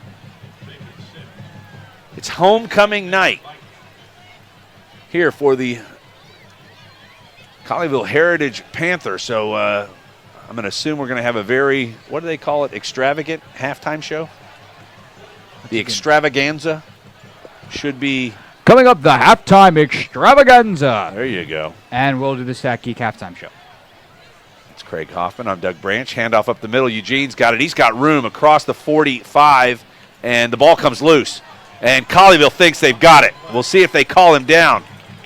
The officials come in. They're waving their hands to say to stop the clock. That doesn't always mean it's going to be a turnover because it would be good enough for a first down. Now they are going to congregate at the 47-yard line to see who gets the football. And it is going to be Colleyville on the turnover. Max Crosby with the recovery. And just like that, Colleyville's got a chance to put a little distance between themselves and the Vikings. And we might see a shot play here. I think the best time to, especially when you're playing a team that's got a bunch of guys that play both ways. I mean, literally, two of the linemen just took a knee waiting for the rest of the players to switch out. It's so the best best time to take a shot is right after a turnover. Boffinger back in, by the way. Throwing deep. Nope. Ball's knocked away. And I believe Pickler gets it right back, but it's the big man in the middle. Brandon Mays, who sticks in the big right paw and knocks the ball away from Pickler as he's about to pull the trigger on what looked to be a long throw to Trey Smith down the left hash. It was going to be a shot play, but the thing about shot plays is you need time. You got to let your receivers get downfield, and Pickler had a lot of time, but not enough to get Trey Smith as deep as he wanted. Two receivers to each side. Smith and Boffinger to this side. Newell and up top, that's Cody Butler to the high side. Toberney out in the pattern looking. They'll hit him at the 50. He turns it up, and he's knocked down at the 48-yard line. Give him about 4 yards on the pitch and catch, and it's going to be third down, and we'll call it 13 from just inside Viking territory. Actually, the ball will be spotted now at the 49. DeMarco Corbin doesn't have his helmet on. In the past couple of drives, it's been Toberney. Interesting, considering how good Corbin's been this year. I don't know why he's not in the game. Same set. Pickler looking left. Got a man. That's Smith. Turns it to the inside and beats the much larger defender who now, I believe, is that not a horse collar when you pull him down from behind? If that's not a horse collar, I have no idea what in the world is. Michael Scott just reached out with his right hand, grabbed Trey Smith by the jersey, and maybe you have to be inside the jersey. Yeah, I guess you have to be inside the pads. But that's just as dangerous. That doesn't make any sense. Now, that's why you want to run away from the big guy, because when he pulls you down, it's you're coming from a high spot. Vikings call timeout on the play, fourth down, and it looks like it's going to be 4. We'll take that quick timeout and be back on Champion Sports Radio. Craig Hoffman and Doug Branch. It's the Panthers and the Vikings from Mustang Panther Stadium, back after this timeout.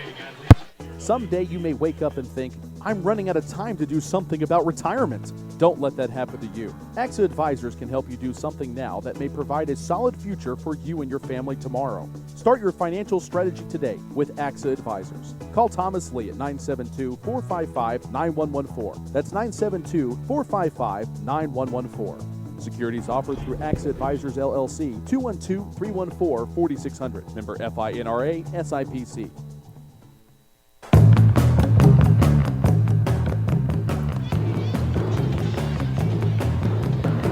Panthers lead it 14-3 over the district rival, Nimitz Vikings. Fourth down and 4. Griffin Pickler brings the offense back on. It's going to be Boffinger, Newell, and I can't see who's out there. It looks like Cody Butler on the right side. Trey Smith will hold down the left side of the receiving line. They'll look back. Looks like they're going to call an offensive play. Pickler takes a snap, hands it off to Toberney up the middle. He's got room and a first down. Nice call from Mike Fuller right there. And it's a gain of about 7 yards and a Colleyville Heritage first down. Simple read option play, and it was well blocked, and the end stayed, and Griffin Pickler, nice and easy handoff. Toberney with the yards. Same setup on the offense. Quick snap back to Pickler. He's looking left. Got a man, Smith, breaking open in the middle. He's got it up high. He reaches out. And oh, goodness gracious, he comes down with the Willie Mays catch. Over the shoulder, Trey Smith. And I believe that strike was from 34 yards, but a nice pass as Smith splits the defenders and comes up with a catch. I mean, that was spectacular. Michael Perez, the safety, he had his arm in between Trey Smith's, knocking at the ball, and Smith just muscled him away.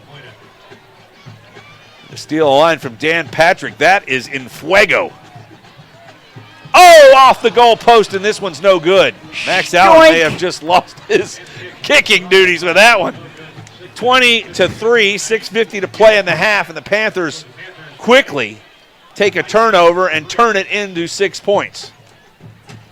The goalpost is still shaking. Max Allen's leg is tremendous. When that kid's a senior, he's going to be hitting from 50. We will give you goalpost updates because, I mean, it looked like the goalpost almost came out of the ground. He hit it so hard. We've got the right goalpost shaking and the official taken down by his right leg. So we've got 2 right injuries tonight. Well, that official's sitting over there in the golf cart on that side of that end zone. Imagine if that thing just like doinked off and started screaming towards the golf cart. You think at this point he's got a refreshing cold beverage? Oh, I mean ice on his knee? We've got a Zarka water up here. Lovely. No, he, not us. I know what you mean. Alongside Craig Hoffman, Doug Branch, you're listening on Champion Sports Radio. 6:50 to play in the first half. Colleyville Heritage Panthers lead it 20-3 over the Nimitz Vikings. Remember, halftime coming up here very shortly, and it'll be the Stat Geek halftime show with our own Craig Hoffman while I take a 30-minute break. Oh, is that how that's working today? I got a car to buy. It's me. I took care of that last week. I know you did. I'm just giving you a hard time. Miss a half time. Football for that. There you go. Holden Lyons puts his Nike into the leather football. Right side, 5-yard line. They're coming to the right. That is Allen. He's got room, got the corner, 35, 40, and he steps out of bounds, and then he's hitting the back. Looked like he was going to be able to turn the corner and go a long way as Ryan Felipe pounds himself in the head for letting him get around him, but a nice return from the 5 all the way to the 37. We'll call that 38 yards, 23 yards. The 5 to 37 would be 32 yards. 32 yards. You get it right. You add it up. What do we got back here? Anybody you want to jump into this one? Come up with any yards? Hey, yes, Alex, can I buy a clue for 500, please? D'Angelo Allen there, he had the corner, but he couldn't turn it. He literally just, it's almost like the tire just popped out on him. Tire popped out. Well, this time popping out is Allen. Or I take that, Eugene. What am I thinking of? Eugene pops out the middle of the defensive line, and he'll take it for 8. Go ahead. You know what I mean? When the back side of the car. He had a blowout. Yeah, that's thank you. That's my auto racing background. Wow, that was the worst high five ever. We got to do that again. He had a blowout. Awesome. All right, we blew that high five. What? He had a blowout. All right, that's enough. That was somebody dropped that. I didn't say it again. That was a drop. Engineer back at the studio. Right. Yeah. That's you. That's me. Handoff inside. Eugene got it, and this time Isaac Newton. Check that. Just Isaac. Lee. Isaac Newton. Isaac Newton discovered gravity. Yeah, but that's kind of neat. I gave him a nickname. Isaac Newton. Sir Isaac Lee. Sir Isaac Newton Lee.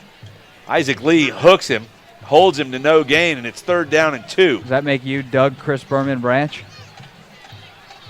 Okay, I'll go with that. Boomer. That's the only boomer I want to be. Eesh. They know who we mean. Clark lifts his right foot, gets the snap, hands it off. Left-hand side is D'Angelo Allen, who is pulled down, but not till he's able to gain close to 7 yards in the first down. Ball will be marked at the 46 when put in play by the Vikings very shortly. That's actually funny. They know who we mean story is a good one. All right, if we have blowout theater in the second half, remind me. Blowout theater, I like that. Also known as what this game is on pace for in the fourth quarter. It's 20-3, Colleyville Heritage on top. Mark 5 minutes to play here in the first half. Snap back to Clark. He'll keep it, throwing right over the head of the receiver. And boy, had Reed Harrison Ducros turned around just a hair earlier, he might have been able to lay forward with the monster grass tackler and pick that one off. Yeah, he turned and the ball bounced right to him. But he was doing his job. Good job. You know, it wasn't like a mistake or anything. His technique focused on his receiver there on the near side. Christian Chikaloff. The defensive umbrella is open. Harrison Ducros, Sisk, Felipe, and on the far side, Newell. And this play is handed off up the middle, and it goes nowhere. Nope, not handed off. It was faked up the middle, and the quarterback, Clark, is stuffed. Third. Well, there's no reason for me to say it. 3rd and long for the Vikings. Thank you, PA man. Yes. Maybe we'll just turn it up and let him do the PA for the game. Just take naps. Yeah. 3rd down, 14. Nimitz right at midfield. Look to the sidelines. It's going to be 80 and 77 as the call. Write that down. Let's see if we can figure out the code. Crack the code. We're going to decipher. He's going to throw. Got a man breaking open. It hits the turf, and the intended receiver can't come up with it. That was D'Angelo Allen. It's a low throw by Clark. A poor job. He had a pocket, had a receiver, perfect timing. All you got to do is step in, and a quarterback, even at this level, has got to make that throw. You can't get much easier than that. James Rodriguez in to kick for the Vikings, his 2nd time tonight, and we'll have to see if he dare put the ball in play to the most dangerous of returners, Sisk and Felipe. The dynamic duo. Snap is back. Ball is put into play. Right-hand side, and if he comes this way, he's got a wall. Oh, splits the blocks. There's another one, and he gets the corner. But he's not going to go the whole way, I don't believe, but he gets to the 50. And run out of bounds there is Felipe. Well, about the 48-yard line. Well, I tell you what, Colleyville puts a huge, what I'm going to call the better part of an L out there. And when they get to the bottom of that L, I'm not going to call it a line because they kind of hooked the line, but when they get to it, there's some ugly, if you aren't looking the right direction, you're going to find your teeth in your toes. I don't know how that works anatomy-wise. All I know is that Brian Rogers is not going to have a lot of hair left if they keep punting to Jacob Sisk and Ryan Felipe. His headset is off. He is screaming at his special teams, specifically the punter, because as he told me calmly before the game, if we kick to them, we've screwed up.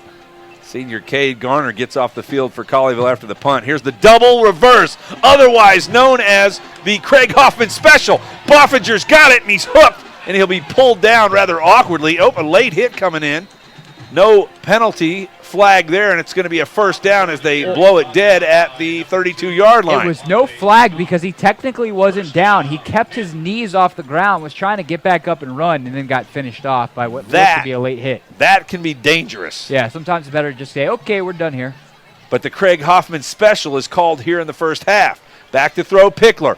Newell got a man breaking open. That's Zeladon. Caught it at the goal line. Touchdown! Jackson Zeladon on a 37-yard strike, and Griffin Pickler once again is in fuego. He is something else right now, and this is exactly what Mike Fuller talked about at the beginning of the year, what he hoped. Use Griffin Pickler's big arm, use some of these speed and skill guys, and I mean that you get the ball in Boffinger's hands for a big game, loosen up the defense, and then throw over the top. Perfect. Max Allen's going to get a chance here to ring the right upright. Snaps back, down, and this one misses them all, but it's between them. So as the Australian rules officials do it, it's good. That worked really well on radio. Oh, yeah, good point. Hey, you got it. 3:23 to play and a 24-point lead, 27-3, alongside Craig Hoffman. You can check us out on the web at championsportsradio.com. You won't be able to see us, you can just hear us. And if you can hear us, you're probably there already. That's a great point. In fact, that's exactly accurate. And you're welcome for not being able to see us. Coming up at halftime, it's the Stat Geek halftime show with Craig Hoffman, but he's got some words from our sponsors first. Yeah, Stat Geek's the simplest way to keep stats ever created. Their easy-to-use iPad app turns anyone into a professional statistician, and all they have to do is simply follow the ball. Stat Geek is available in the iPad App Store for just $4.99, and there are team fundraising opportunities available as well on the web at statgeek.com. Stat Geek, keep your eye on the ball. Unless you're chasing Jacob Sisk or Ryan Felipe, then keep your eye out for blockers or they will flatten you. You scared me on that read. I thought professional was fetishable. Professional. Sounded like you said fetishable, but it probably still works in that read. If you like numbers a lot. Allen, chip kick to the right, and a fair catch at the 32-yard line. Did not see who received that for Nimitz, but they'll take over there on offense. It's going to be an offsides. If it flags both sides of the field at the 40, that means someone crossed. Oh, they take it from the end of the kick, and it's going to be a first down. Move the ball out to the 30, we'll call it 37-yard line. Once the officials mosey to the south.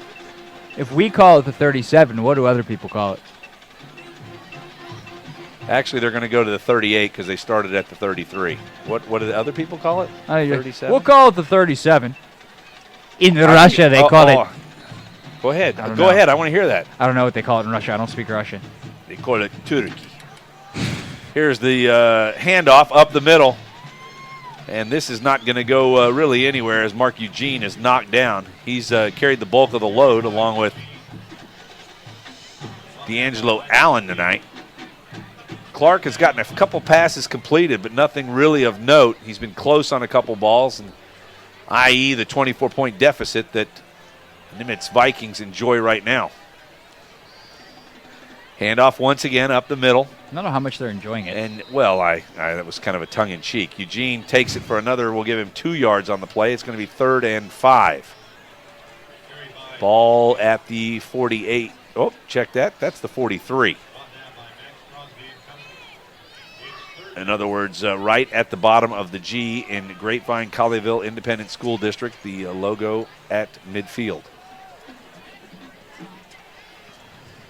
It's a gorgeous night. Flags on the posts are not moving other than when Max Allen hits them. Snap back, looking to throw. Oh, heavy rush, Isaac Lee. Oh, he gets away. Clark does. Downfield with the throw, and it goes right through the receiver's hands. That's Christian Chokoloff.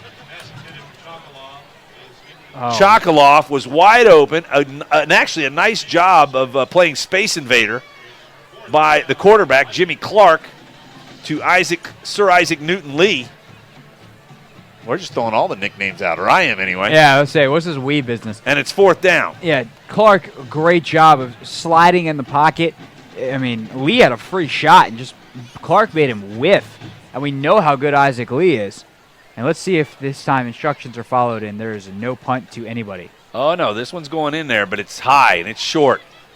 And it's going to be a flip-flopper. And it is. It's a handoff. He keeps his feet. He scores. Down the sideline. That's Philippe. Nobody there. 40, 35. Host of blockers. 20, 10, 5. Touchdown. There is a flag back on the play. And Brian Rogers, if you want to see someone's head possibly pop off of his neck, watch Brian Rogers right now. He's standing at the 35-yard line, and if body language says anything, he's about to come unglued. I really enjoyed my conversation with him pregame, and I kind of want to go give him a hug. It's coming back. Oh, a reprieve for the kick team. There will be no reprieve on that sideline. They're going to say, all right, that was Sisk. The last one was Felipe. Do you understand now? Don't kick it to either of them ever again. Well, in fairness, kick it into your long snapper's tuchus before you kick it to them. Can you spell tuchus? Tuchus. Tuchus. I just won. Oh, my goodness. Wow, what was that? Wow. Wow, my goodness. Tuchus. Let's hope we don't have any players come up the rest of this year. Its name is Tuchus. That would be make them the butt of every joke. Nice pun. Here's a pass inside. Boffinger's got it. Flag is down. He's at the 35, and he's going to go the distance if he gets one block. Doesn't need it. Just runs by him to the 15, 10, 5, and Boffinger takes it in for the touchdown. They didn't blow it dead. I'm going to assume it was offsides on Irving.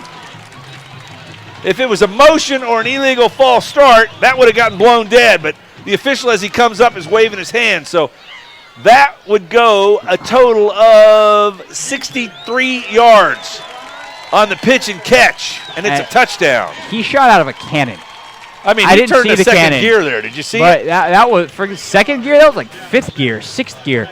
I mean, he was flying, and actually one of the safeties ran him down. That cutback move at the 10-yard line, right on the sideline, a la Reggie Bush in that classic highlight versus Fresno State. Step back juke, able to turn it back up, get into the end zone. Max Allen misses the right upright here, and it's good again. You know, in hockey, when you practice without a goalie, you're trying to hit the pipes. That's the object.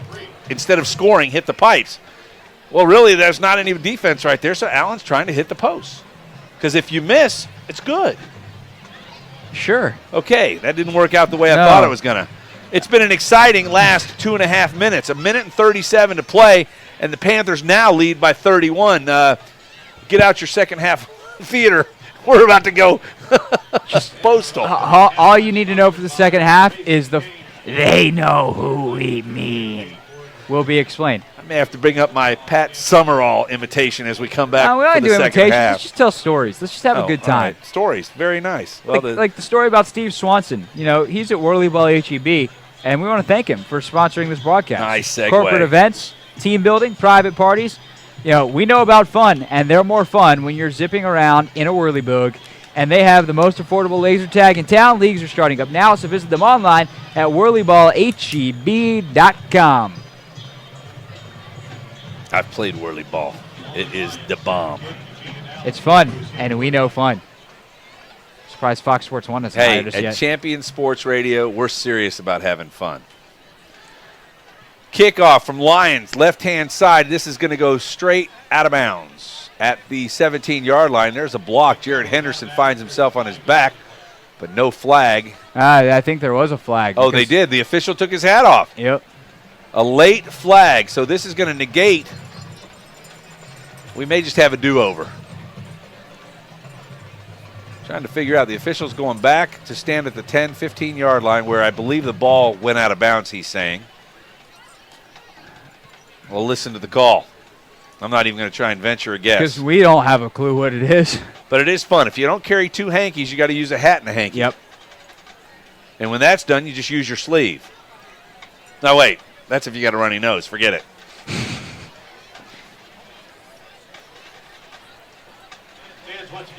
The officials will come together at the 25-yard line, and without a Starbucks coffee, they're going to discuss this one. Now they're going to go to the far sideline as Brian Rogers wants an explanation. Explanation? How about easy for me to say? Explanation. I saw a legal procedure on the kicking team, and now they're pointing to the other side. So they're trying to explain to Brian Rogers what happened. I wonder if one is the illegal procedure, and then you have, was it a dead ball foul perhaps on Henderson on the near side? We'll hear it. Illegal kick out of bounds. Kicking team. 5 yards if you had it. A re-kick. After the play, dead ball, personal foul, number 3 of the kicking team. 15 yards. Will be added to that spot, and it'll be a re-kick. So it was an illegal procedure followed by a personal foul. Both are enforced, so 20 yards worth of penalty, and now they're going to kick off from the 20-yard line. Hey, Max Allen, hey. kick it as hard as you can. Hey, what if they do an onside kick right here? That would be dumb. I don't know. You think they're thinking about onside kick right here when you Not back them up 20 at yards? all. Because you're up by 31. Why not? Because it's a chance for an easy score. Remember, they're going back 20 yards, not forward 20 yards. I understand. I like to play outside the box. And that would be an outside the box move. That would be a Tony Romo move. No, that's A, not fair to Romo, and B, your box is apparently labeled intelligence, and you're thinking outside of it. Wow. Because if they recover it, you're kicking off from, they're lining up at the 30. It should be the 20. Yeah, they ain't backed him up yet. Oh, this guy, this is the first time he gets to do that. Did you see that? He's not wearing a white hat, but he got to do illegal procedure. Let's see if he gets this one right. Dead ball, personal foul. You've passed the test, brother. You get a white hat next week. Did you get it? I got it. That was odd. I don't know why he felt the need to do that. Just walk back 20 yards and put the ball down. Now he's trying to figure out where. Oh, they're going to punt. Nope, they're going to kick. Have you ever seen an onside punt? Yes. How do you do that? Just kick it straight up in the air? No, you kick it off the ground. It's like a drop kick. Ah. It came up a couple years ago because my college radio show, it was one of the funniest moments we ever had, my co-host describing, and that brought up the coveted onside safety punt. So it can happen. That's the only reason I know. It's because Alex in my head forever going, the onside safety punt. Allen drives this one to the right side. It's going to come down at the, it stays in bounds. What a good break. 20-yard line. Fielded there by Allen. And he's going to take it up to the 37 and knocked out of bounds. Very, very, very nice with the masse. You know, that's a pool term. Masse, the spin that you put on the pool ball. I actually didn't know that. By the young Max Allen, who massays the football to stay in bounds after kicking it down the right sideline. Holden Lions have been taking care of kickoffs. Allen's got the bigger legs, so just say, hey, Allen, go in and just rocket that sucker, and that's what he did. You can see that from here? What? That he's got the bigger leg. Oh, come on. It's a 31-point game. Uh-oh, could be less than that. Allen's got it. If he gets a block, he may score. But he's not going to score, but he's going to get a first down. 14 yards on the carry. Angelo Allen on the carry across midfield to the 47-yard line. He's at the 47-yard line now of Colleyville. 1:22 to play, and they still have 2 timeouts to work with. So really a big possession for the Vikings. If they don't put it in here, they go down by 31.5. And they can 14-point swing this sucker because they get the ball to start the second. Pass right side, and it's just to the left of the receiver, intended for Christian Chakaloff. Chakaloff, same thing almost that had to of the first time. It goes right through his hands. Yeah, of course, this whole 14-point swing concept would be easier if Nimitz could, catch. Never met a Lester Hayes I didn't like. 3 receivers to the near side. Snaps back, handoff up the middle to Allen. This time he's going nowhere. Give him 2 yards on the carry. They'll call timeout, and it'll be 3rd down and 8 from the 45-yard line. And Colleyville is taking the timeout. Try to get some even more before the half. Goodness gracious. Next thing you know at halftime, somebody's going to call in a bullying charge. Yeah. Maybe we'll talk about that at halftime. I think we should. That may be one of the goofiest things I've ever seen. Yeah. Here's an idea. Play better. This broadcast is sponsored in part by ShockboxDFW.com. Visit ShockboxDFW.com to learn more about the Shockbox Impact Alert Sensor and determine if it is the right option for your child. Be warned instantly when a player has experienced a head impact that could result in a concussion. Visit ShockboxDFW.com today. Also want to thank Thomas Lee of AXA Advisors. Because when you start a financial strategy, you need one-on-one guidance from some of the best trained professionals in the financial services business. Contact Thomas Lee with AXA Advisors today to get started on your financial strategy. 1:05 to play here in the first half. Panthers lead it by 31 over the Vikings out of Nimitz High School in Irving.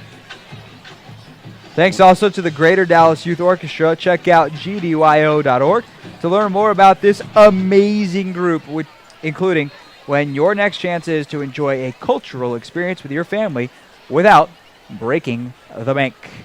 And you can enjoy that experience here at a Colleyville Panther football game also. Pass, left-hand side. This is, this is intended for the side marker. And it's complete. Way out of bounds. And it's going to be 4th down and 8. Ball at the 45-yard line. And a screen wheel concept. Smart, cerebral timeout from Colleyville, as it looks like after one more play, they may get the football back, and they're sending the punt team on, which may not be the best idea. They'd probably be better off just taking the ball down and kneeling just on knee it. Make them take another timeout. That last play, a screen wheel concept. They faked the bubble screen, send someone down the sideline, but Colleyville sniffed it out, and it was a poor throw anyway. Sisk and Felipe, this one's kicked towards the hash on the left-hand side, and it's going to be fielded again. He gets by 1, 2, 3, 4, and then he's going to be drug out of bounds by one of the big linemen, number 52, Chris Garduno. And Irving. At this point, fair catches don't exist for Sisk and Felipe. because they just believe that they're invincible on punt returns, and they're almost right.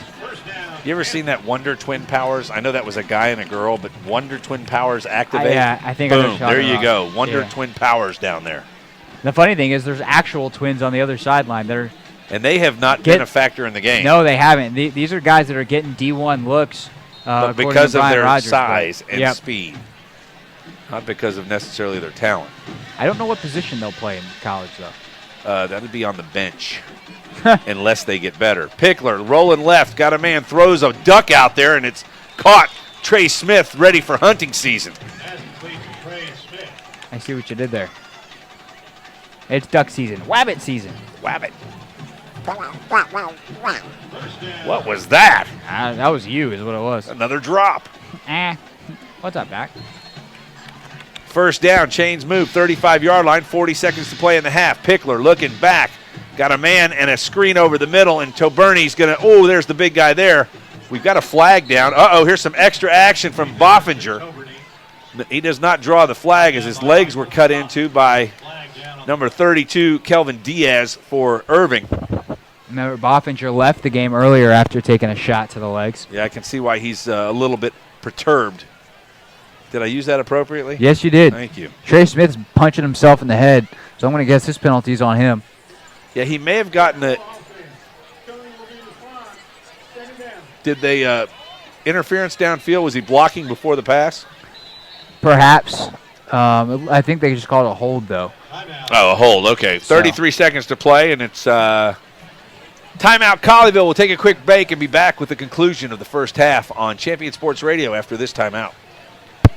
Are you tired of only spending time as a family huddled around the TV? Would you like to enjoy some culture with your loved ones without breaking the bank? Then let me introduce you to the Greater Dallas Youth Orchestra. The GDYO provides music education and performance opportunities for musically talented youth, but this is no kids' concert. The GDYO comprises 7 different ensembles made up of over 425 talented musicians ages 8 to 18, representing more than 50 communities in North Texas. You won't believe how amazing these ensembles sound until you hear it for yourself. So join them for one of their concerts at the Meyerson Symphony Center or Dallas City Performance Hall. For more information on how to make a donation, as well as a listing of upcoming GDYO concerts, visit gdyo.org. And if you know a talented young musician interested in an unbelievable experience, auditions take place in the spring. Connect with the Greater Dallas Youth Orchestra on Facebook, Twitter, LinkedIn, and at gdyo.org. Colleyville's got the football, 33 seconds to play in the first half, and a 31-point lead. They're at the 25 as the penalty was enforced. So it's first down and 20. 18 seconds on the play clock. Pickler, I'll get that out, looks to his left to get the play. Toberni in. We haven't seen much of DeMarco Corbin. Toberni flaring out. They got a runner. Trey Smith goes. The defender falls down. He's going to get to the 50. Right at midfield. He's pushed forward and knocked down at the 45. Clock will stop. 22 seconds. The clock operator could have been a little more prodigious, quicker to stop the clock. He didn't. Colleyville to the line, though. They'll blow it in play. Clock will begin to run. Snap is back. Pickler's got it. They're going to throw screen right side, and Boffinger was ready to run before he caught. Got to bring the ball with you when you go running down the field, and Boffinger dropped it there. That may have actually been a good thing because he wouldn't have gone for very many yards, and the clock would have probably run out. They're going to get 2 more chances at it here. You say that, but, I mean, Boffinger's been known to create space where there isn't any. Yeah, I'd like seeing him sprinting downfield right here. 16 seconds in the half. Pickler, he's going to throw. He's got, who's 83? I don't know we have an 83. That's Kevin Salinas. Where did Kevin Salinas come from? And he gets a first down and out of bounds with 9 seconds still on the clock. That's the first reception, if I can recall, for Kevin Salinas on the year. He might have had a couple of mop-up time. It's definitely his first with the first team. Pickler. Timeout now is going to go to Colleyville. They'll expend their last one. And they'll either run an out route here to get a little bit closer or just send him deep. Then you're well within Pickler's range in terms of arm strength. And as we say that, the wind has picked up a little bit out of the south as the flag begins to blow. So dare we say they have Max Allen on the right hash for a reason. if they need him. The question is, if the ball is caught in play, they're either going to have to get out of bounds or get down quickly to stop the clock and move the chains for a first down. If that doesn't happen, they don't have enough time to score. So one shot to the end zone here and then maybe a long field goal. Yeah, that or you I think that's probably what they're discussing right now. Do you take a shot or do you try to get a quick out route? It's got to be at the sideline and it's got to be out of bounds, and then and then put your field goal team out there. It would be 51 yards from where we are right now. They will send 2 receivers to each side, Smith and Boffinger on the left side. They're going to throw it. Pickler back to throw. Clock running up the middle. He hits Boffinger. He's got it, and he's out of bounds, I believe, at the 1-yard line, and there's still 3 seconds. He goes out at the 3. What a great throw from Pickler and a better catch from Boffinger. And that's beautiful play design. You run Boffinger up the seam, and then it's a corner route. Let him have it right at the end, right on the sideline there. Got to snap it quick as soon as the whistle blows. They don't run the clock. It went out of bounds. Throw and a touchdown. Just like that, and it's that guy, Salinas. Comes in, gets a good catch, and then pulls one down for a touchdown. His first of the year, and, it's a 37-point game. Coming up in the second half, story time with Craig and Doug. Max Allen on to you enjoyed that one a lot. Complete this. Well, this is the most points the Panthers have put up. It would tie the most that they've put up in a game in the first half.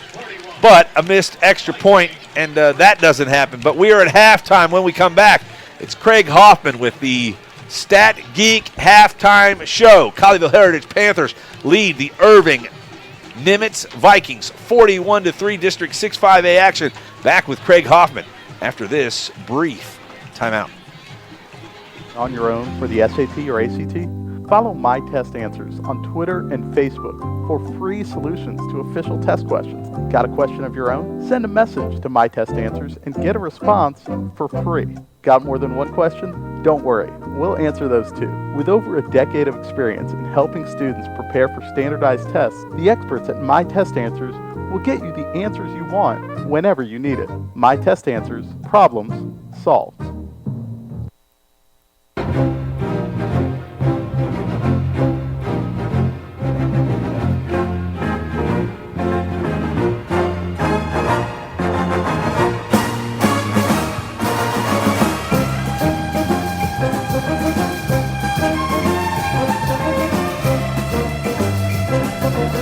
Stat Geek halftime show. Craig Hoffman and Doug Branch with you on Champion Sports Radio. It's 41-3 at the half. The Panthers over the Vikings, Colleyville Heritage over Irving Nimitz. And, Doug, we kind of joked before this game when we were walking up to the press box going, hey, it's Vikings-Panthers. That happened in the NFL earlier this year. And it was a total butt-whooping by the Panthers over Minnesota. And so far, so good, and repeating there. So that's nice. Stat Geek halftime show coming at you. Stat Geek, the simplest way to keep stats ever created. Their easy-to-use iPad app turns anyone into a professional statistician, and all they have to do is simply follow the ball. Stat Geek is available in the iPad App Store for just $4.99, and there are team fundraising opportunities available as well. On the web at statgeek.com. Stat Geek, keep your eye on the ball. Agency is a proud sponsor of Colleyville Heritage Panther football. The Jason Ridley Agency offers home, auto, boat, motorcycle, RV, and coverage for all your valuable property, including business insurance. The Jason Ridley Agency is conveniently located in Colleyville, and you can find them online at jasonridley.com or call them today at 817-281-4500. The Jason Ridley Agency says, go Panthers. Nationwide is on your side. When you want to build something, how do you start? With a plan, right? That's what AXA Advisors is about. We work with individuals and small businesses to help build financial strategies that get them closer to the things they want to achieve in life. Start right by starting your financial strategy with AXA Advisors. Call Thomas Lee at 972-455-9114. That's 972-455-9114. Securities offered through AXA Advisors LLC, 212-314-4600. Member FINRA SIPC. The Centers for Disease Control and Prevention estimates that nearly 4 million brain injuries occur every year due to sports in the U.S. They also estimate that 70% of concussions go unreported. Not identifying concussions early can be devastating, especially if the athlete continues to play with symptoms. Catching hard hits fast is critical, and that's why you need the Shockbox Helmet Impact Sensor. The Shockbox is a small sensor that easily attaches to most football, lacrosse, and hockey helmets and instantly sends a signal to a smartphone on the sidelines when the player has taken a hard hit that puts them at higher risk for injury. The free app receives data from the sensor, displays information about the impact, and even walks the user through a concussion assessment. The app also logs symptom and impact data for future medical use. Visit ShopboxDFW.com to learn more about the Shockbox Impact Alert Sensor and determine if it is the right option for your child. Be warned instantly when a player has experienced a head impact that could result in a concussion. Visit ShopboxDFW.com today. ShopboxDFW.com. This broadcast is under the direction and is copywritten by Champion Sports Radio. Any rebroadcast, retransmission, or use of the audio stream, and any and all other use of the accounts of this broadcast without the direct written consent and permission of Champion Sports Radio is strictly prohibited. All rights are reserved by Champion Sports Radio and ChampionSportsRadio.com. This is a presentation of Champion Sports Radio, your home for championship broadcasts. Jason Ridley Agency is a proud sponsor of Colleyville Heritage Panther football. The Jason Ridley Agency offers home, auto, boat, motorcycle, RV, and coverage for all your valuable property, including business insurance. The Jason Ridley Agency is conveniently located in Colleyville, and you can find them online at jasonridley.com or call them today at 817-281-4500. The Jason Ridley Agency says, Go Panthers! Nationwide is on your side. Don't put off the things you know you should do today. Start a financial strategy with Axe Advisors so you can prepare for the things you need tomorrow. Call Thomas Lee at 972-455-9114. That's 972-455-9114. Securities offered through Axe Advisors, LLC, 212-314-4600. Member FINRA, SIPC. Are you looking for a way to promote your business or increase exposure? Do you just need more people to know that you're there?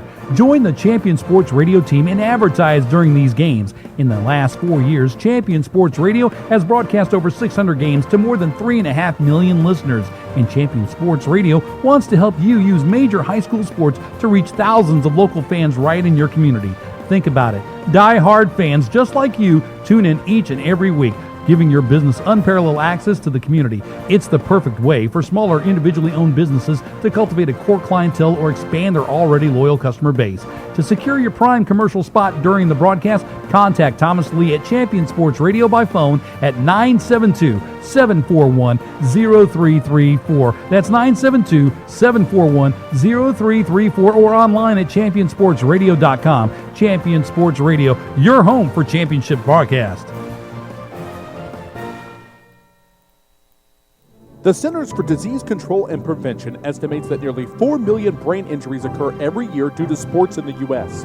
They also estimate that 70% of concussions go unreported. Not identifying concussions early can be devastating, especially if the athlete continues to play with symptoms. Catching hard hits fast is critical, and that's why you need the Shockbox Helmet Impact Sensor. The Shockbox is a small sensor that easily attaches to most football, lacrosse, and hockey helmets and instantly sends a signal to a smartphone on the sidelines when the player has taken a hard hit that puts them at higher risk for injury. The free app receives data from the sensor, displays information about the impact, and even walks the user through a concussion assessment. The app also logs symptom and impact data for future medical use. Visit ShopboxDFW.com to learn more about the Shockbox Impact Alert Sensor and determine if it is the right option for your child. Be warned instantly when a player has experienced a head impact that could result in a concussion. Visit ShopboxDFW.com today. ShopboxDFW.com. Stat Geek Halftime Show. Hello. Craig Hoffman, Doug Branch here on Champion Sports Radio. Go down to the field as well. It's homecoming, and the Colleyville Heritage Panthers are treating the Irving Nimitz Vikings like a homecoming opponent and squashing them 41-3. Irving Nimitz's band is quite lovely, though, so here's them.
Stacky Halftime Show here on Champion Sports Radio. That the Irving Nimitz Marching Band. When we get back, we'll give you a couple numbers from the first half, perhaps some scores from around the area, and of course, on homecoming here at Mustang Panther Stadium, we will let you listen to the Colleyville Heritage Marching Band. The Stat Geek Halftime Show marches on here on Champion Sports Radio.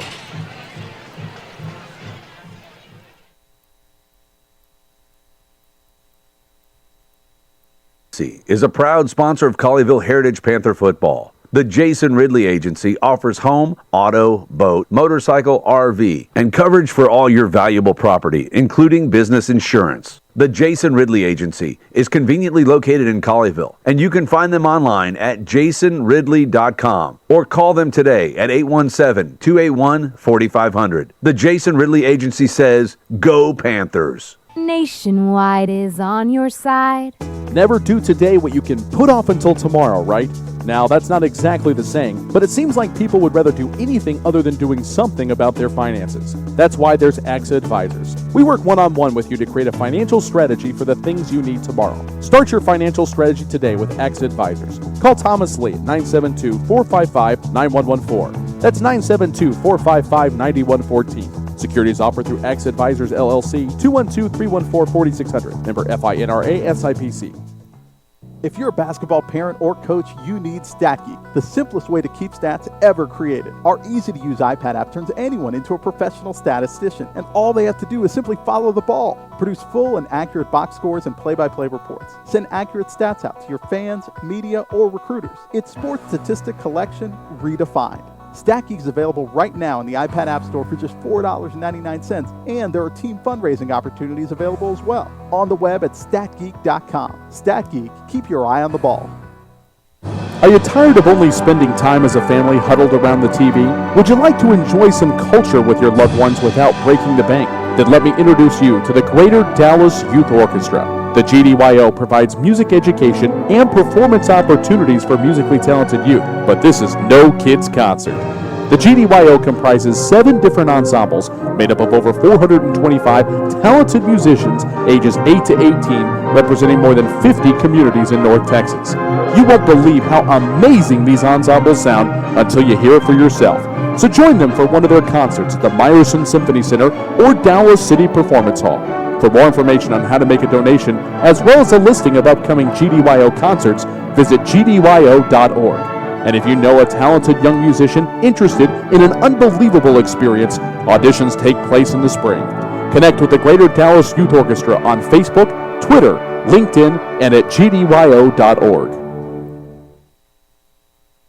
There's a time and a place for everything. As you'll see, projections for the next quarter are... He shoots, he scores! 2 points for team middle management. The office is not one of them. Jack, can I see you in my office? No pouting, it's your ball. Let's see what you got. But Whirly Ball is. For corporate events, team building, and private parties, Whirly Ball in Hearst and Plano is electric fun. Test your skills on the arcade games. Zip around in your Whirly Bug for a Whirly Ball competition. Or play the most affordable laser tag in the city. Learn more at whirlyball.info.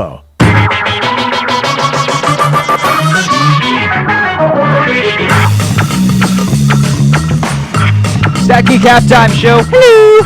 Craig Hoffman and Doug Branch with you. Hello! Look at the scoreboard. 41-3. Colleyville Heritage on top at the half. Just smashing. Engineer, please bring down that music. Why do you insist on talking to yourself? It's just fun. It makes it sound like we have a big crew up here tonight. It's just you and me, pal, and that's all we need. Hey, speak for yourself. Okay. Doug needs help. Thomas, if you're listening, please. If Doug needs help, then that means I'm going to need some serious help. Anyway. Thanks, Steve Swanson, Whirly Ball HEB, for sponsoring this broadcast. Corporate events, team building, private parties. They're all more fun when you are zipping around in a Whirly Bug. Hello! And they have the most affordable laser tag in town. Leagues are shutting up right now, so visit them online at whirlyballheb.com. All right, so let's look at how we got here real quick. We'll get some scores from around the area coming up. But I got them now. All right, fine. Then we will recap the first half coming up later. Now, Doug Branch and scores. I'm not even going to keep my headset on. Yes, I will, because I want to make fun comments. Thank you. Scores from, Doug Branch. Oh. Scores from around the area, most importantly here in District 6 5A. The Irving Tigers, who we dispatched, what was it, 42-0 last week? I don't know. I can't do math. Something like that. They lead 22-3 over Carrollton RL Turner, which could be the homecoming game next week, as I understand it. That's in the second quarter. Can I have two homecomings? First, LD Bell has rung the bell against Irving MacArthur. The Cardinals are down 17-0. That's just before halftime. Someone's getting their bell rung. Nicely done. And the Eugulus Trinity Trojans. Use Trojans somehow, would you? I didn't think so. Lane Kiffin got fired. He was a Trojan. What? Lane Kiffin got fired. He was a Trojan. Okay. Right. Trinity leads Grapevine 42-6. Look, man, I'm just trying to be safe. And, of course, this game here, it's a fine one. Panthers lead 41-3 over the Vikings. Apparently, they did not bring their weapon of choice. What the Vikings used their Vikings kind of have. I mean, they had like I feel like they pillage, right? That's Vikings, or they just use their Capital One cards.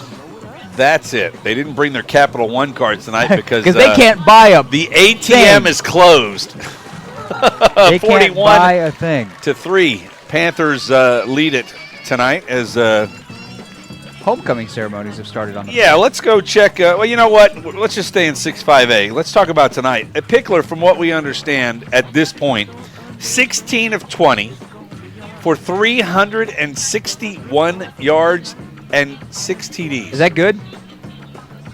No, it's fantastic. Where's Waldo? Where's Clayton Oliver?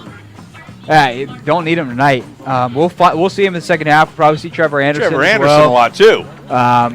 I might play quarterback some. Hey, they might even go to you, man. You got the old arm loose? I don't need the arm. I'll just flip to Felipe or Sisk, and we're good. Yeah. Hey, that could be a new fun play. Just line Felipe or Sisk up behind the quarterback 10 yards. Have him throw it in the air, pretend it's a punt return, and start running. They'll get confused and score. You almost got to see my nose fountain right there. That would have been bad, considering you're also the engineer and sitting right by the equipment. Yeah, well, that could have ended the broadcast in a real wet way. But no, you're right. I mean, that would be an interesting play. Let it marinate here in Texas. That's another good one for a guy from Syracuse. You use the food analogy as well. I grew up in the South, man. And we eat well in Syracuse. Don't get it twisted, man. We had some great food up there. Do you? It's different style of food. It's delis. That's the big thing up in the Northeast. Deli food, like Carnegie Deli? Carnegie? I guess it's Carnegie. No, it's Carnegie. Is it Carnegie? Oh, yeah. It's Carnegie. Oh, Carnegie Deli. Now I want cheesecake, and it's completely your fault. What do they say? What's the easiest way to get to Carnegie Hall? Practice, practice, practice. I thought it was probably taking a subway, but that's just me. Well, you're in the broadcast business. I have no musical talent. So there's that.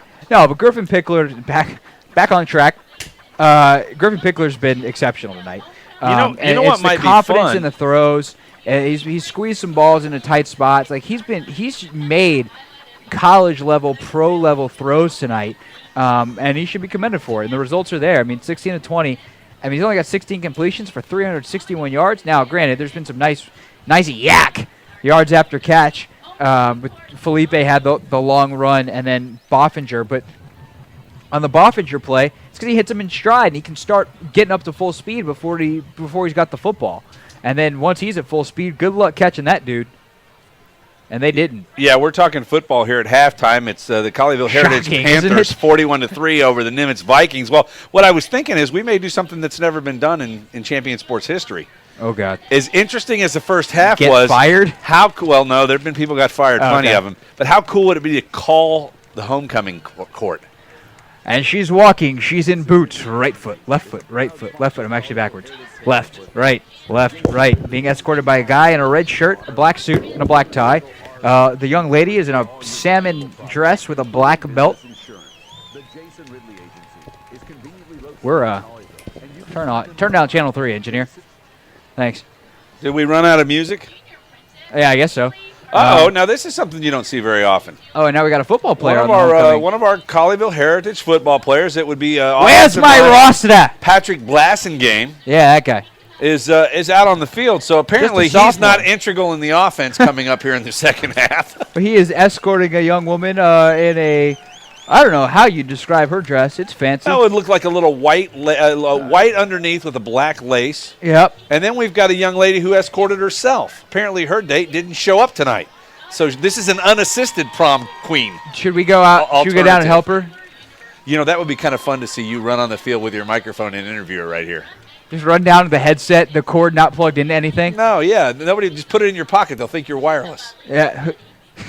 That's a shame. She's out there standing all by herself on the 35. If we could get a picture of that. Now, this young lady who's come down looks like this could be her dad. Yes, being escorted. A wonderful teal number. Let's see if we can tune in a little bit and actually hear, and we'll commentate after what we hear.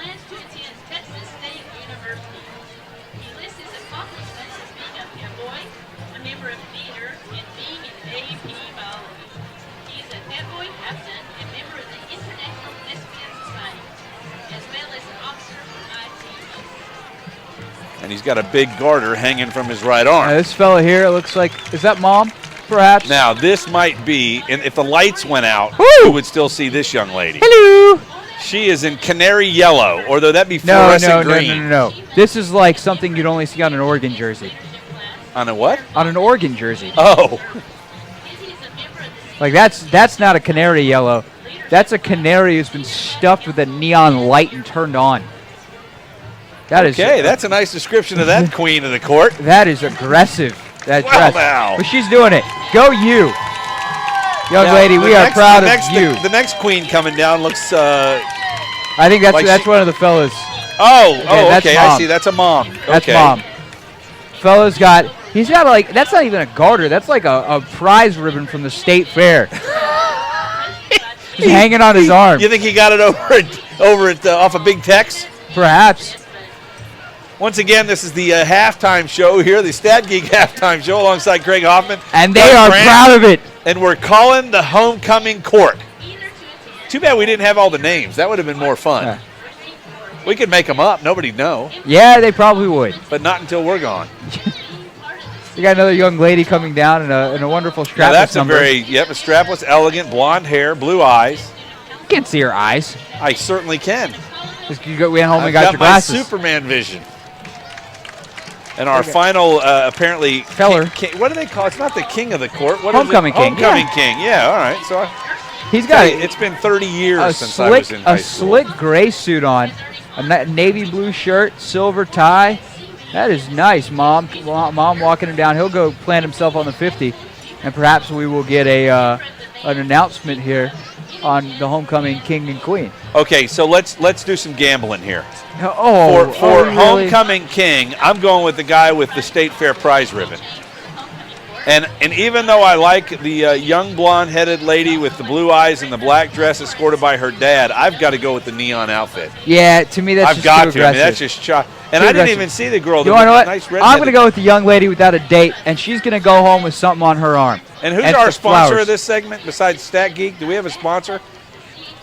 No. No. Okay. Well, we don't have like men's hair club for men or hair club warehouse for men, men's warehouse. Hair club for men. These kids look are at 16. some of the guys. No, the dads are down there. Look. Oh, that's true. Yeah. Brought to you by Rogaine. There you go. All right, let's listen. See who wins it. Oh, you got it. You nailed it. Baby. There you go. All right. Should I go for the what is That's it? right, kids. Gamble on homecoming. It's not the Quinella. What is it when you get two of them together? You parlay it into it's a parlay. Yeah, is that just it? Two bets is a parlay? Where's Two Jeff Platt when we need him? I know. He's on a plane. Actually, no, he's at the AAC. He's on a plane tomorrow. Where's he headed? Here we go. Hold on. Ah! It was our girl in the black dress, strapless number, Emily. Congrats, Emily.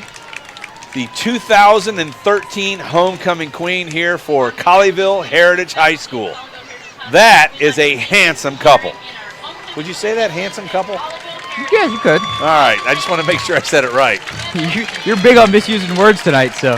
When we come back, we will complete or finish out what's left of the Stat Geek halftime show. It's Craig Hoffman, Doug The Branch. remnants, come back for it. Yeah, it's, well, things are going crazy here. We're wheels off on Champion Sports Radio. start a financial strategy, you need one-on-one guidance from some of the best trained professionals in the financial services business. Axe Advisors is part of a global company helping millions of people pursue their financial goals. Contact Thomas Lee with Axe Advisors today to get started on your financial strategy. Call Thomas Lee at 972-455-9114. That's 972-455-9114. Securities offered through Axe Advisors LLC, 212-314-4600. Member FINRA SIPC. There's a time and a place for everything. As you'll see, projections for the next quarter are... He shoots, he scores! 2 points for team middle management. The office is not one of them. Jack, can I see you in my office? No pouting, it's your ball. Let's see what you got. But Whirly Ball is. For corporate events, team building, and private parties, Whirly Ball in Hearst and Plano is electric fun. Test your skills on the arcade games. Zip around in your Whirly Bug for a Whirly Ball competition. Or play the most affordable laser tag in the city. Learn more at whirlyball.info. If you're a basketball parent or coach, you need StatGeek, the simplest way to keep stats ever created. Our easy-to-use iPad app turns anyone into a professional statistician, and all they have to do is simply follow the ball. Produce full and accurate box scores and play-by-play reports. Send accurate stats out to your fans, media, or recruiters. It's sports statistic collection redefined. StatGeek is available right now in the iPad App Store for just $4.99, and there are team fundraising opportunities available as well. On the web at statgeek.com. StatGeek, keep your eye on the ball. It's a StatGeek halftime show with Craig Hoffman. Hey, that's me. 1:45 to go on the clock here. Homecoming ceremonies wrapping up as Colleyville Heritage is just lambasting.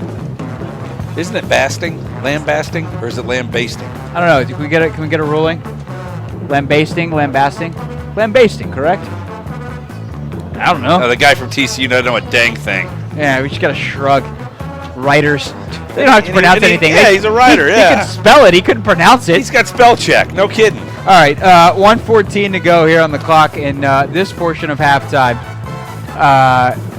Stat Geek halftime show, 41-3. Nimitz getting just dump trucked. Not as bad though. Actually, this reminded me though. Our friend here. What was your name again? Mark. Mark here was at the Alito game last week, and as Hold on. I'm holding. Mark was there. We've got a special. Mark, do you mind doing this? Are you okay? Just to talk. You don't have to. All right. Well, we can keep you anonymous. You want to come down?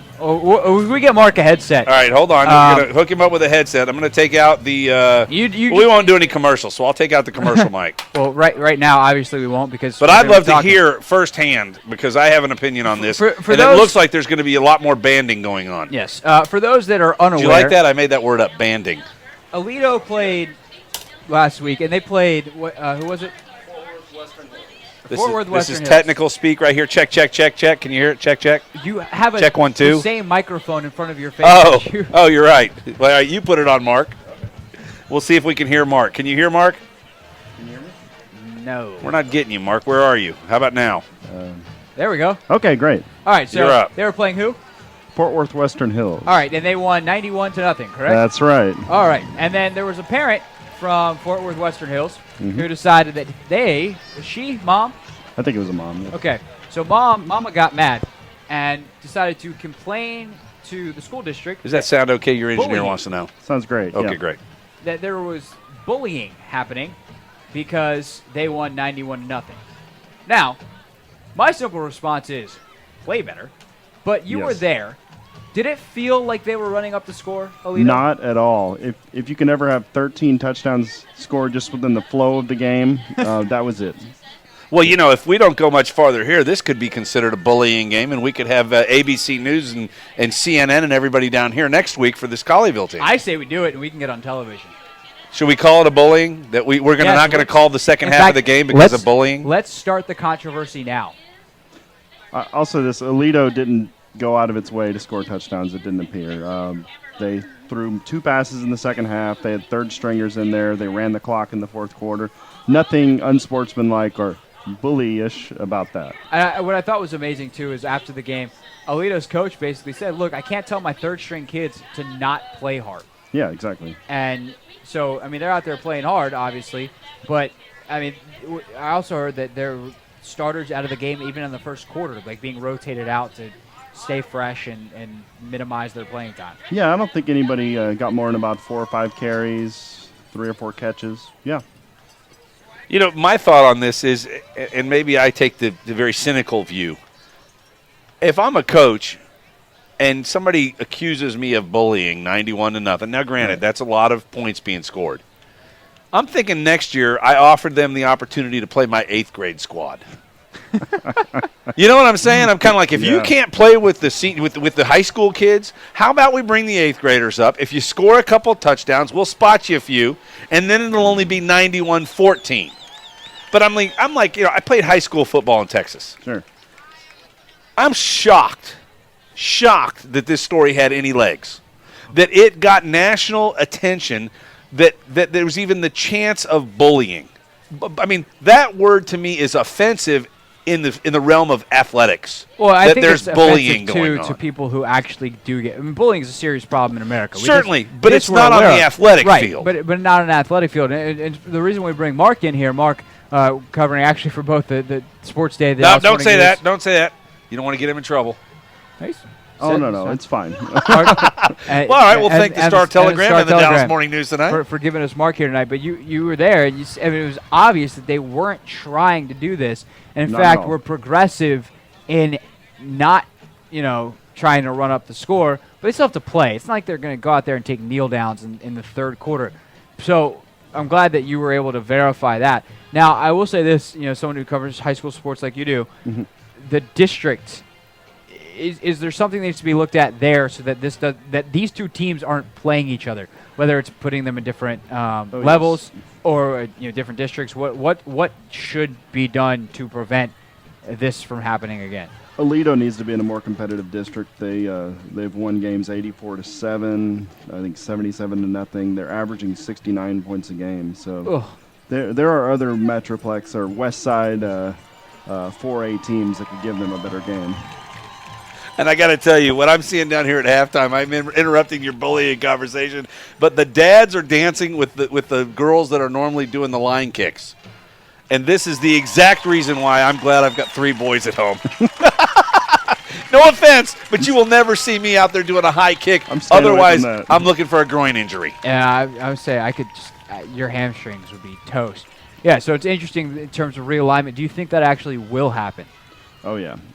And I've heard people say off the record that they are in some ways trying to prove a point that they need to be in a more competitive district. But they certainly weren't running up the score in the second half the other night. But what kind of precedent does that set by saying that they need to be in a more competitive district? Because, you look at and not to obviously point fingers here, but you look at an R.L. Turner. They're obviously the doormat of this district 6-5A. Are you going to try to put a bunch of doormat district teams together that have to travel all over the state to play each other just so that they don't get, railroaded into a 91-0 game? And then in turn, do you put South Lake? Do you put Trinity? Do you put all these top Hebron, Allen? Do you put them all in one and let them beat the heck out of each other? Yeah, it's a good point. I think geography is one of the factors, and they broke up this big Fort Worth district last time they redistricted. And I just think Aledo, when they were playing Birdville and some of those other schools, faced stiffer competition. So, I think it's definitely something that needs to be looked at. But at the same time, dear mom, who sent off this letter about bullying, need to re-examine what bullying is. And it builds. I mean, all of us have played. Yeah, Doug and I have played. Mark, thank you very much for joining us here. You and I have played sports. Who turned out the lights? Yeah, I've never seen roaches move that fast. You and I played sports. Losing and facing adversity, that kind of thing builds character. And it's important that you have some failure along your life and learn how to deal with it.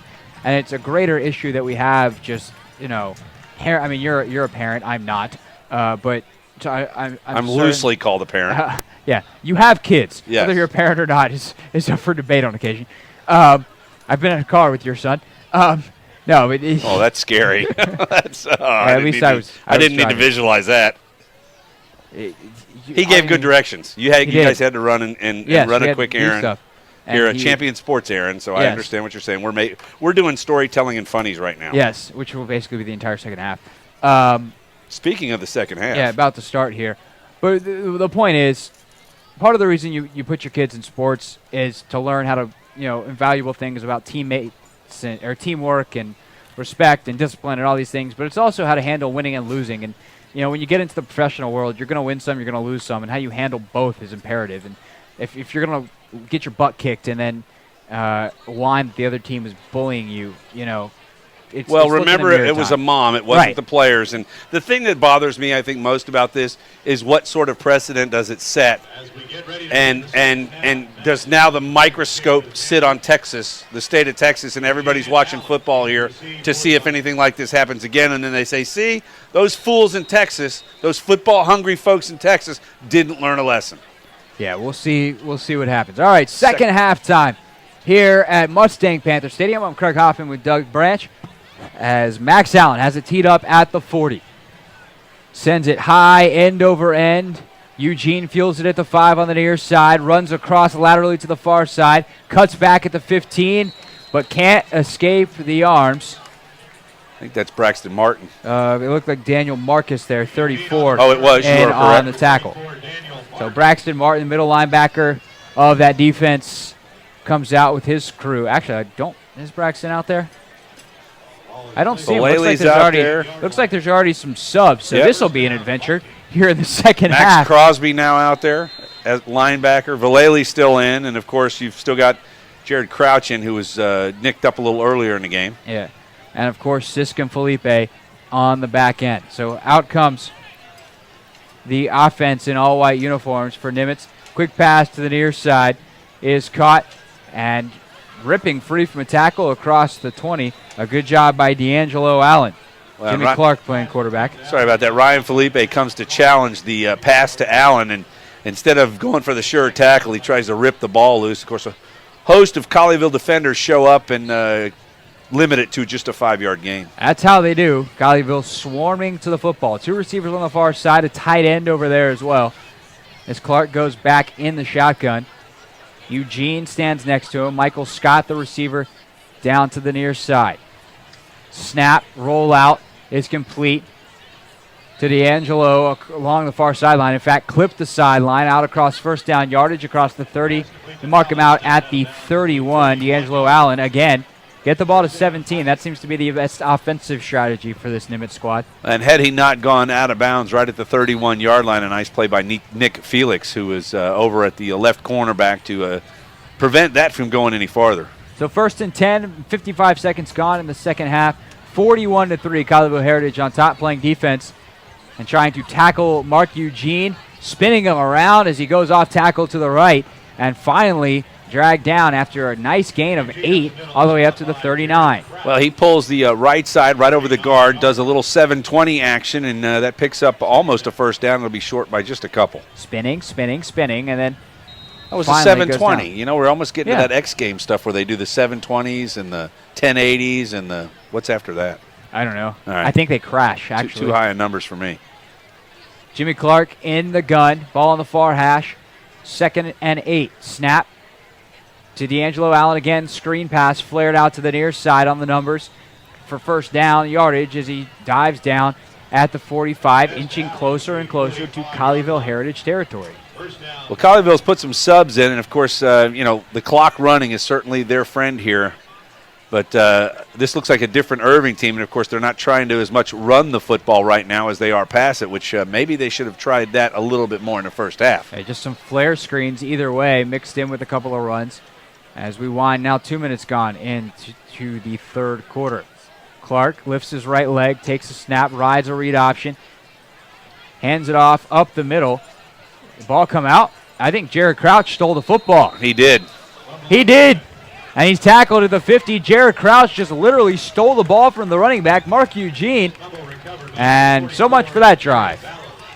Well, just like that, the quarterback Clark rides it right into the middle, and unfortunately, when he rides it right into the middle, the running back gives the football up, and a nice job by Jared Crouch and the Colleyville Heritage Panther defense. They take over at midfield up by 38. Now, I think I heard on the PA that Vallely caused the fumble. It was in the middle of a giant scrum. I don't know how anybody could have seen anything, but Well, I didn't see it. I just saw Ryan Felipe Yeah. going to block the other Yeah. direction, so there All had of to a be sudden- something all going of a sudden, on. the momentum of the pile shifted. Pickler in the gun, deep down the right side, throws a wobbling duck, and it's picked off at the 15. Deep shot, doesn't quite make it to Jackson Zeladon, who now wraps up the defensive back, and Jared Velasquez has an interception. Well, that one, obviously, you called it. Hunting season was open, and Jared Velasquez picks up his first duck of the season on the interception. What was not one of the better passes tonight thrown by Griffin Pickler. If he's able to put a nice tight spiral on that, Jackson Zeladon might have his second touchdown of the night. And that's the second time that Colleyville Heritage has tried to go deep, a shot play after a turnover. That time, or the first time Pickler was sacked, that time throws an interception. So Jimmy Clark and the offense come right back out. Ball's on the left hash, that's the near side. As with 9:39 to go, trailing 41-3, Nimitz goes right to left. Handoff up the middle to Eugene, and he doesn't even get back to the line of scrimmage. The ball came out, but it was blown dead, forward progress. Given back to the line of scrimmage. If Colleyville's going to do a lot offensively on this side, the defense is going to have to step up, but they're certainly, it looks like, first guy tackles, second guy ripped the ball away. So it's 2nd and 9 from the 16 as the drum line plays here in the third quarter. On the near sideline, cheerleaders. That's pink actually a sound pom-poms. effect. No, it's a drum line. Cheerleaders with the bright pink pom-poms dancing right next to him here in front of the student section. Clark takes a snap on second down, lofts it over to the right side. There was nobody there. I guess he was scrambling out right, and they're going to give him outside the pocket, no grounding. Well, interesting there, Christian Chokoloff, the receiver, the only receiver on the right side. Are you doing the Chokoloff? Sure. Okay. I was dancing with the drum line. Was seeing if I actually could distract you. blocking 20 yards downfield. I'm not sure who wasn't supposed to, or who was supposed to be over there to receive that, but he certainly didn't think it was him.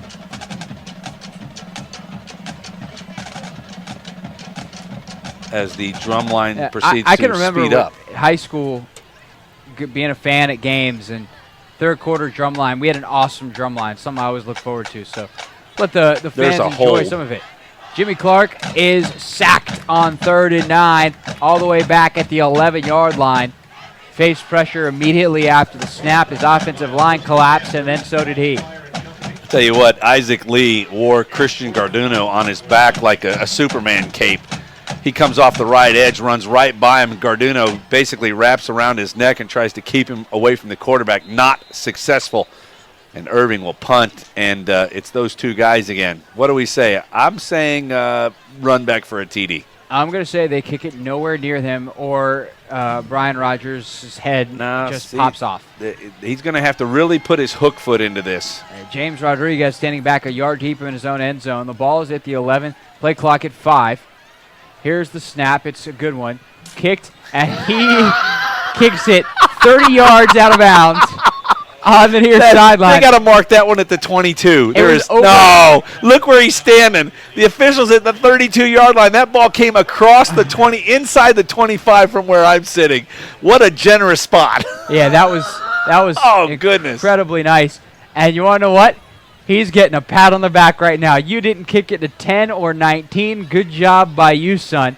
You know, if you're going to do that, well, I was going to say, why not send a guy deep on 3rd down if that's what's going to happen, and see if you can get an interception downfield and at least get 20 or 30, 40 yards out of it. Yeah, I mean, then again, we don't know what they were trying to do on 3rd down because there was pressure immediately after the snap, and Clark got sacked. Well, good point. So, to your plan. Wow, remember, this is radio. The sound effect worked just fine. Oh, okay. I also gave it an I missed emphatic on the thumbs visual. down. There you go. Oh, is that what that was? Yeah, an emphatic thumbs down. Oh, I just saw your hand going down. So here we go. Griffin Pickler still in the game. Hands off to Justin Toberny, off tackle left, and he's walloped at the 29-yard line, moving left to right. Colleyville Heritage starting close to that right end zone, and they'll pick up the pace here. Trying to get some tempo going, trying out a no huddle. Well, they normally play no huddle, but an even faster no huddle. Toberny gets the you are perceptive, carry young man. across the formation, cuts it upfield when he gets to the numbers on the near side and slides for a gain of 2 before he's brought down. I'm going to use this. I used it last week. The diminutive one, Justin Toberney. And that's when I say the Lilliputian, right? The Lilliputian. That is right. The Lilliputian. What? The Lilliputian. Nice job of him sticking the shoulders down, turning it upfield there to pick up 3. Quarterback keeper on 3rd and 4 for Griffin Pickler. He plunges forward. He's going to be right at the line. Looks like he's going to be 1.5 yards short. So referee spots dead on the 25. The marker sits at the 23.5. Pickler was very judicious there, picking up his blocks. Did not expedite his time going towards the line of scrimmage there, and that's what keeps him from getting the first down. 4th and 1 at the 25. Up 41-3. Pickler shoots it over the middle after a play action, and Jake Newell has a first down and much more. He's down to the 9. It's 1st and goal. 6.5 to play in the third quarter. And a nice job by Pickler right there. He actually pumped the first time. Newell did not come open on his first attempt to throw. Held up and then hit him as he clears on that slant route up the middle. And Jake Newell gets Colleyville in the red zone here and into scoring position at the 9. Good job by the Hog Mollies up front. Pickler takes a snap on first down. Looking deep back of the end zone. Hits Cody Butler, but he is out of bounds. Boy, nice catch by Cody Butler right there. He's really coming into his own. And the thing I like about it, very cerebral as he tried to find the back end line with his toes. Of course, by the time he was able to hit the ground, he was well out of bounds. Pickler, Toberney turn towards the sideline. The black uniforms tonight, reminiscent of Texas Tech's color scheme. White, a red trim on the numbers. Pump fake. Toberney gets the handoff up the middle. He is corralled at the 5. A violet tackle just inside the 5. The spot, it'll be 3rd and 4.5 / goal. Well, a nice job by Pickler. He fakes the little jump screen and then brings it back down on the delay draw to Toberney. But you're right. Toberney gets up to the 5-yard line, and he basically gets hog-tied right there. Pickler in the gun again, looking for Toberney. Has him on the left side. The flare cuts back inside. Dives for the end zone. He gets hit, but he's in. And that's touchdown number 7 for Griffin Pickler. What a night for the senior. He's really come into his own the last 3 weeks. Just exceptional tonight. Leads another touchdown drive. It is 47-3 with 5:35 to go in the third quarter. Extra point from Max Allen pending. And you don't know what, Doug? Justin Toberney, I don't know what's happened to DeMarco Corbin. The snap is good, the hold is good, the kick is good. So 48-3. I don't know where DeMarco Corbin has been tonight. He was in earlier. The last play I can remember him playing is the touchdown pass to, it was the one to Felipe. Because I made a mental note to myself, hey, that wasn't really great blitz pickup by you, DeMarco Corbin. It didn't matter. Pickler had time to get the pass off, but that was the last play I remember from him. And I don't know whether it's because he wasn't as good in pass protection, wasn't given the effort that Mike Fuller wanted, whether he's hurt. He has been banged up at times this year, but Justin Toberney's been sensational tonight, filling in. So, well, coming out of the backfield right there, I actually thought Pickler could have hit Toberney a little bit earlier, and Toberney doesn't have to make that move on those 2 defenders, but check the athletic supporter. He breaks to his left. Both guys go to their right, and he basically walks into the end zone, although he took a good hit there as he crossed the line of scrimmage. But you're exactly right. Toberney has been real nice, a real nice addition as a full-time type player now. I mean, I know Mike Fuller talked about it last week that they've split time, but with DeMarco Corbin dinged up or out for whatever reason, we do not know, Justin Toberney has really gotten it done, and I'll look forward to potentially seeing into the game a little bit later Demetrius Dunbar. High kick is fielded at the 15. Rodriguez around the right side, going all the way across the field. Got up to the 21, circled back to about the 19, and he's going to be marked down at the 18. First down Vikings right there, 5:24 to go. Craig Hoffman with Doug Branch on Champion Sports Radio. Would like to thank the Greater Dallas Youth Orchestra. Enjoy a cultural experience with your family without breaking the bank. Visit gdyo.org for more information. So out comes Jimmy Clark one more again to attempt to do something on offense. Down 48-3. Clark rolling near side. Hits D'Angelo Allen. Shakes, bakes, and goes out of bounds at the 24. Was driven out of bounds by Brandon Hunt. At Novak Motors, we offer late model, off-lease, one-owner, low-mileage, top-quality pre-owned vehicles. Come see us in Bedford, just west of Brown Trail on the south side of the Airport Freeway, or visit us at novakmotors.com. Proud sponsor of Panther football. And if Doug Branch is going cha-ching, Doug, you know cars, so that's good. Go visit Novak Motors. We should take a run over there. We should. And then take a run for the border. Jimmy Clark, read option, keeps it going down the numbers and runs into his own guy at the 35. Gets a first down. Shaking, bacon. Wasn't quite the butt tackle that we normally see out here, but that was we'll call that the Chokolov tackle. Yeah, sounds like a bad Russian book. Chokolov's behind. No? Okay. They know who we mean. Haven't forgotten about that story. No. That'll come in the fourth quarter. Amen. It's 48-3 in the third. It's not quite blowout theater enough. Handoff again up the middle, and it is stuffed. Max Crosby. That was, yes, correct. Max Crosby. He's a man. Who says that kind of stuff? That's a Scott Van Pelt thing, isn't it? Where he kind of does, he's a man. A stealth not really. man. No? No. I'm Pat Summerall. No, you're not. By the way, did you see the Football Life on Pat Summerall this week? Yep, I enjoyed it, and I'll have some fodder for you next week. Solid. I've been working on it. Those are Football Lives the NFL Network does are really, really quality stuff. Clark living his football life by throwing deep over the middle over the head of everyone. D'Angelo Allen, the intended receiver. Ryan Felipe, go figure, found his way into the play. Challenge. Yeah, he was basically a shadow of Felipe. A little bit taller, leaner shadow, but nonetheless, He was Felipe close enough was to be right a there. shirt, really. A shirt. All right. Attached. If you say so. I'll go with it. Shirt. Jacket, perhaps.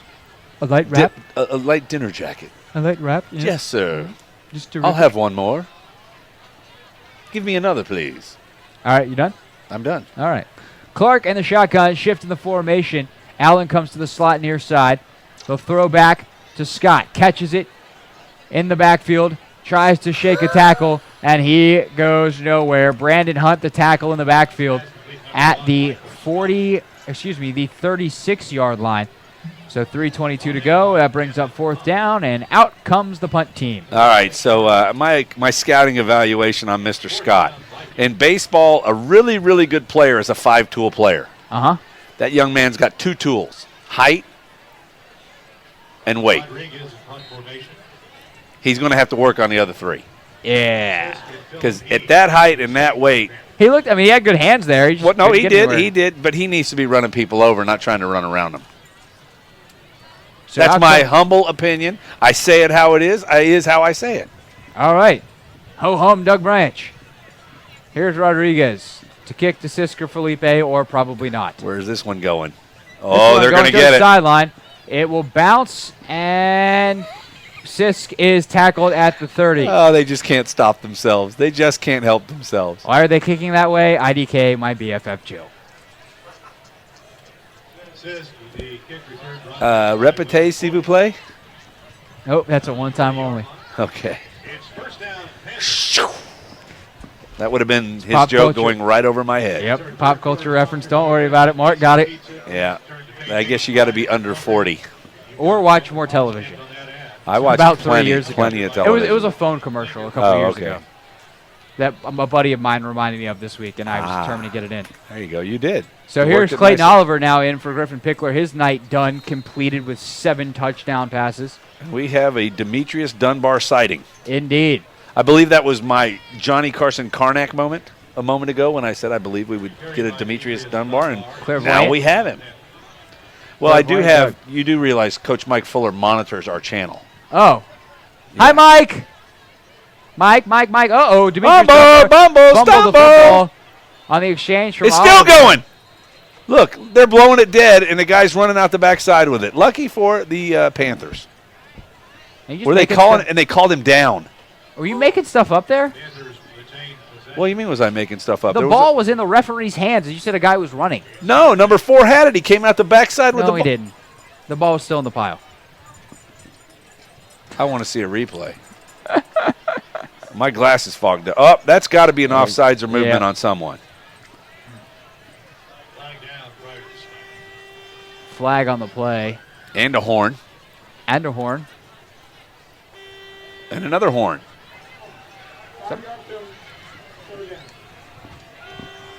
And another All right, horn. who's got the horn? We've got somebody who's bleeping us as we talk. See, I told you they were listening. You. It's a sound effect.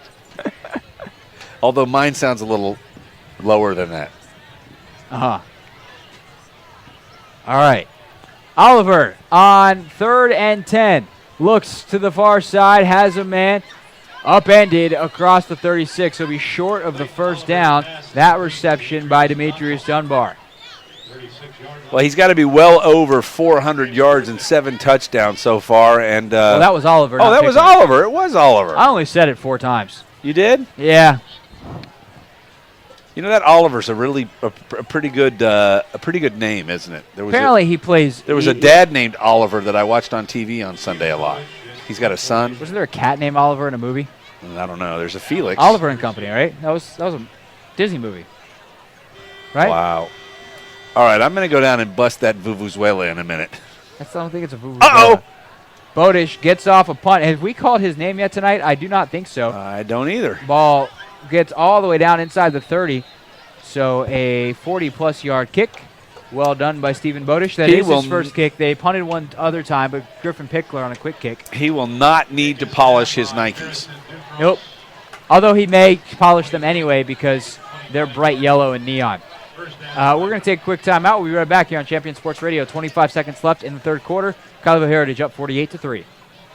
Jason Ridley Agency is a proud sponsor of Colleyville Heritage Panther football. The Jason Ridley Agency offers home, auto, boat, motorcycle, RV, and coverage for all your valuable property, including business insurance. The Jason Ridley Agency is conveniently located in Colleyville, and you can find them online at jasonridley.com or call them today at 817-281-4500. The Jason Ridley Agency says, Go Panthers! Nationwide is on your side.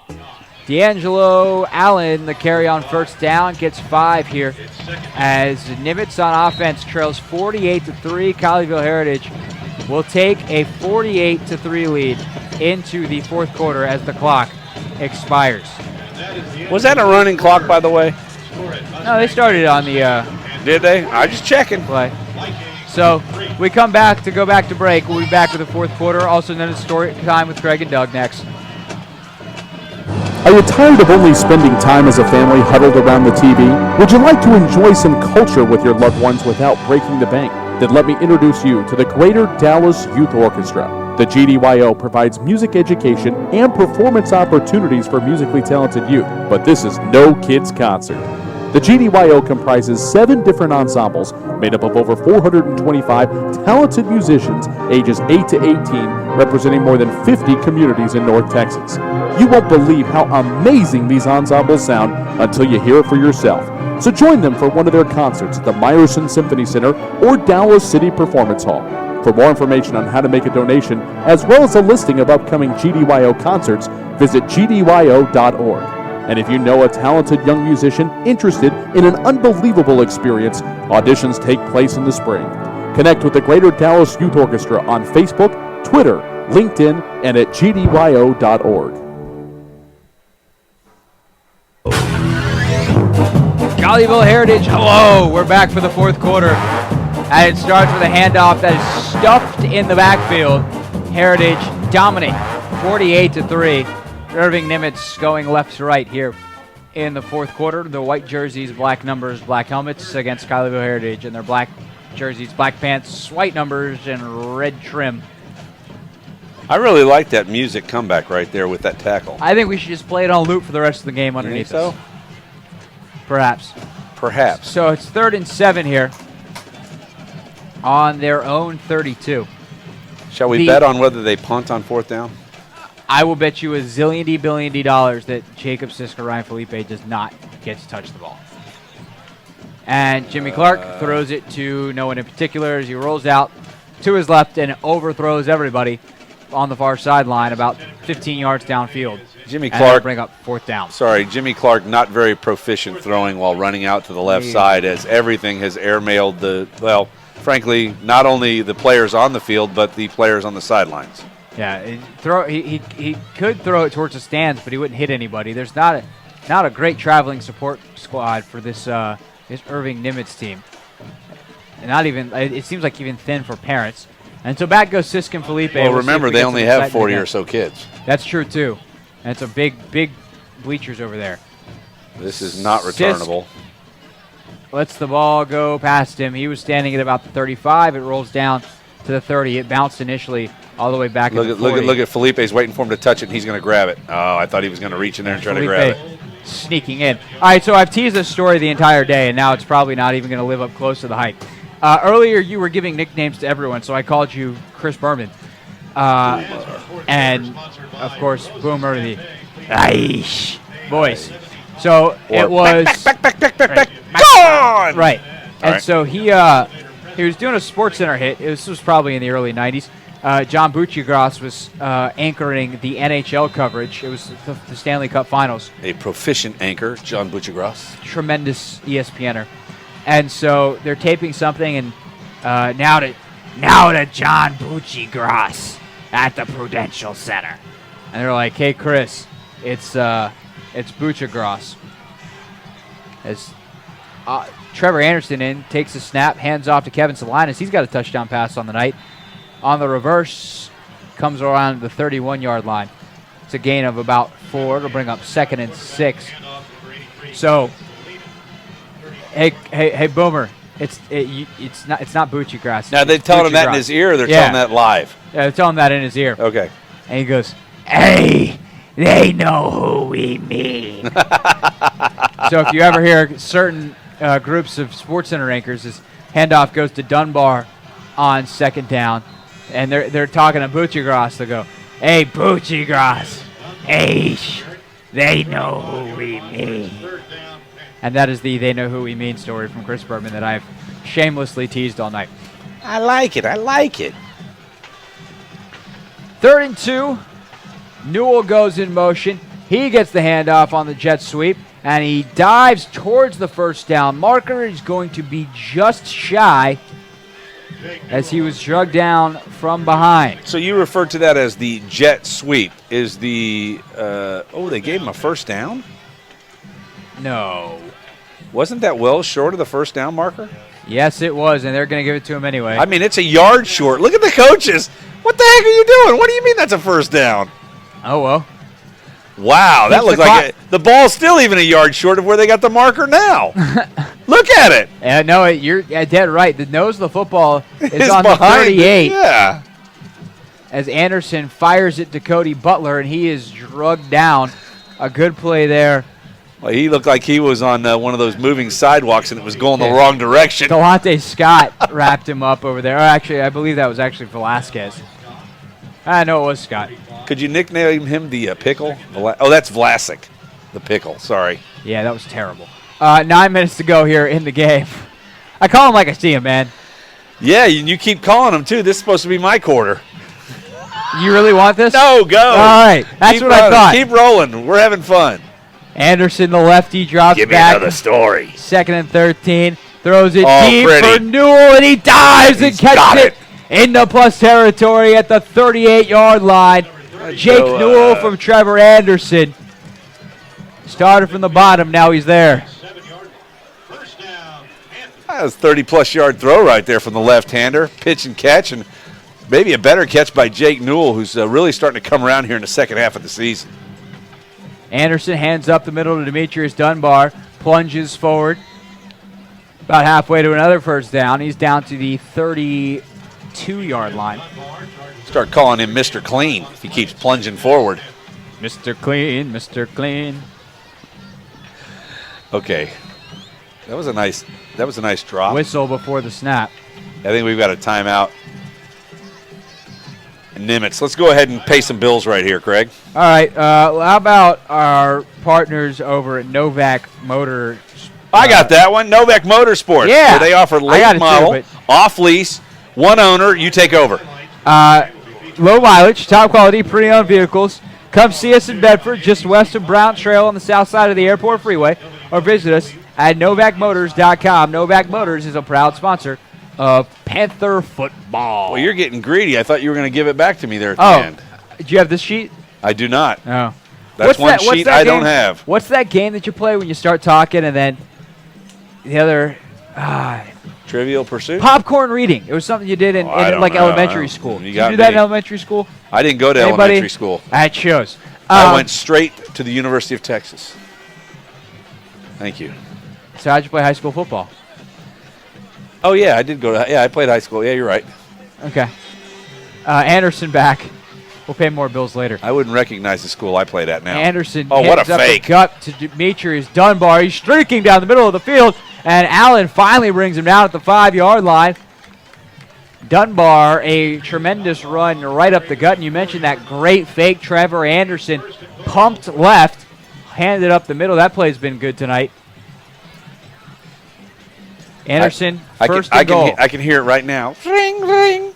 I was at the Colleyville Heritage game, and there was a lot of bullying going on. It was 48-3 with just time left in the fourth quarter, and I just don't understand that. That was a really good impression of a woman. Anderson on first down kept it for 4, so it's second and goal at the 1. Handoff goes up the middle to Dunbar. Spins off his tackle and into the end zone. And now it's 54. Good math, ma'am. Just call me Eugenia. I think I'll call you crazy. Crazy. Crazy for being so lonely. That's all I'm doing, man. Serenade us. You know, I got to tell you. All right, so here's my story. All right. You know, I As a covered. high snap, Max Allen kicks it through. Oh, and he almost got the post again. Anyway. Well, let's take a break. We'll do that. We'll tease. Let's tease right here. Doug's going to tell a story when next we come back on Champion Sports Radio. Hit the break. Are you studying on your own for the SAT or ACT? Follow My Test Answers on Twitter and Facebook for free solutions to official test questions. Got a question of your own? Send a message to My Test Answers and get a response for free. Got more than one question? Don't worry, we'll answer those too. With over a decade of experience in helping students prepare for standardized tests, the experts at My Test Answers will get you the answers you want whenever you need it. My Test Answers, problems solved. I'm Craig Hoffman. He's Doug Branch. This is Champion Sports Radio. Colleyville Heritage Panther football. And they are playing football, and they are playing it well. 55-3 over the Nimitz Irving Vikings. And after the kickoff, Doug will tell a story. Yeah, what was I talking about? I forgot. You got the kickoff to figure it out. It slipped my mind. What was I talking? I'm going to scratch my head. See if I can figure this one out. All right, you work on that. I was doing my nice grandma voice. Here's a kick out of bounds. See, we're trying to do what they did. Max Allen kicks it out of bounds to the left. That crowd mic is super loud, engineer. Let me bring that down a little bit. Sorry. Thanks, engineer. Sorry. What was my story going to be? Now I completely have it's skipped my mind, and it was going to be a good one. I don't know. You're the one who wanted to go to break. What were we talking about? Bullying and you were being a woman? No, and I've done that before. I did that one time this won't go far. When I was a kid, I dressed up as a girl for Halloween. Huh. And I didn't win. I lost to some guy who looked like Daniel Boone. And then when we were doing the bobbing for apples, you know how you go down and bob to get the apple in your mouth and pull it out? Yep. My wig fell off. And to the bemusement of everyone in the place, the guy that was Daniel Boone, Davy Crockett, whatever, gave me the winner's award because they all thought I was just there as a girl. That's my tranny story. I think I guess that would just be a cross-dressing, right? Yeah. Sorry, I see. I'm not good with these representation or interpretations. Don't get fired, Doug. Oh, sorry, I won't. All right, handoff is missed. Clark went to hand it off. No one was there, so instead he takes it up the gut. And did you see that tackle again by the And Turf Monster undefeated on the night. Trips him up. And when I say for tranny, first that's down transition. Right. Just want to make sure, like in your car, transmission. Tranny. Sure. My transmission story.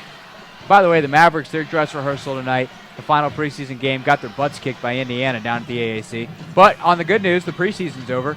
Real basketball starts Tuesday. There's a real good radio station you can listen to the Mavs on. I heard that. 103.3 FM, ESPN. Yeah, I heard them. I heard they're good. Their morning update guy's excellent. Wow. Completion out to the left, and the ball is out. Recovered by Colleyville Heritage. They finally get a completion to a wide receiver, and that would be Matt number 12. McCusick dropped the football. And you know what was actually kind of somewhat humorous about that is after McCusick dropped it and Colleyville picks it up, he's going to the sideline doing that, shucks, doggone it, how did I do that? And the coach is coming out livid because the guy's running away with the football and he's not going after him. Yeah. Didn't go far, though. This Brian Rogers is an excellent coach, and he will get this program going in the right direction. It's just going to be a long path. As he said, told us pregame, got the job in June.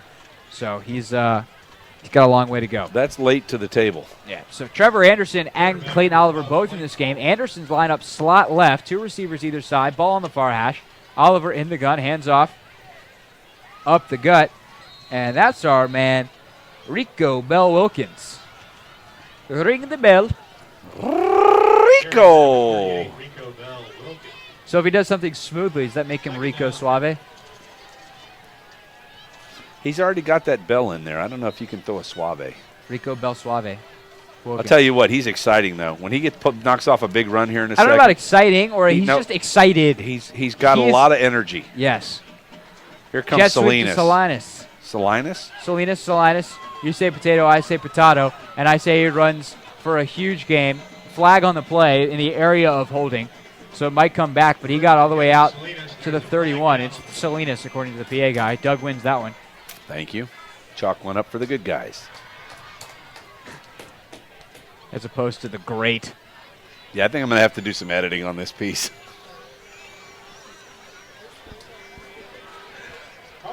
Thank God I'm in control. Yeah. I am the engineer. Is that what you call this, control? Yeah. Major Tom. Isn't that a thing? Something control. Isn't there a song that goes kind of like that? God, I can't believe I can't remember my story I was going to tell you. It's probably better, though, now that I've thrown the... Oh. We have intruders in the press box. Huh? It's a white... Oh, my goodness! Stick. Well, and that's why that young man's being recruited. Add number 3 to his total of 5. He can hit. Yeah, Delonte Scott just lit up Trevor Anderson, who caught the ball from Clayton Oliver on a screen pass. You think I'm fast enough to pull his wings off before he stings me? Oh, is that... Oh, yeah, that dude's been flying around. We have a white Anglo-Saxon Protestant. Wait, white Anglo-Saxon Protestant, isn't that? Or otherwise known as a WASP in the press box now. He's been in here the whole night. Attracted to me. Has he? He's been up there. Well, now he's a player on the field through my view. Yeah. Clayton Oliver looks far side, has Anderson again, shakes. Actually, excuse me, that's Zeladon. Breaks free down the sideline. He's got out past the original line of scrimmage, back in to Nimitz territory. That's going to bring up a... Oh, don't do that. Why not? Because if you hit him, it's not going to do I thought I could spike him. No, that's a terrible idea. What are you doing? I've got a pizza box here we can whack him with, but let's not throw a pen at a wasp. What are you But doing? if I hit him, look at the target prep, and that's marksmanship. If that thing stings me, I will fight you once they get me out of the hospital. 4th and 5 here for Clayton Oliver. Are you allergic? I don't know. I as a kid was stung by a bee a couple of times, and the last time I swelled up pretty good. And then we said, hey, the next time you get stung, we'll find out if you're allergic or not, I guess. And I haven't been stung since. Wow. So let's cross the fingers there. Well, that's a Texas wasp, so they don't carry anything harmful. Except for the stinger.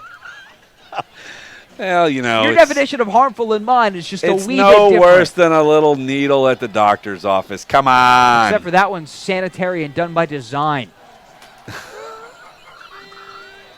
Out comes Stephen Bodish. He's going to punt on 4th down after there's a timeout. He's going to ruin the shine on his shoe right here.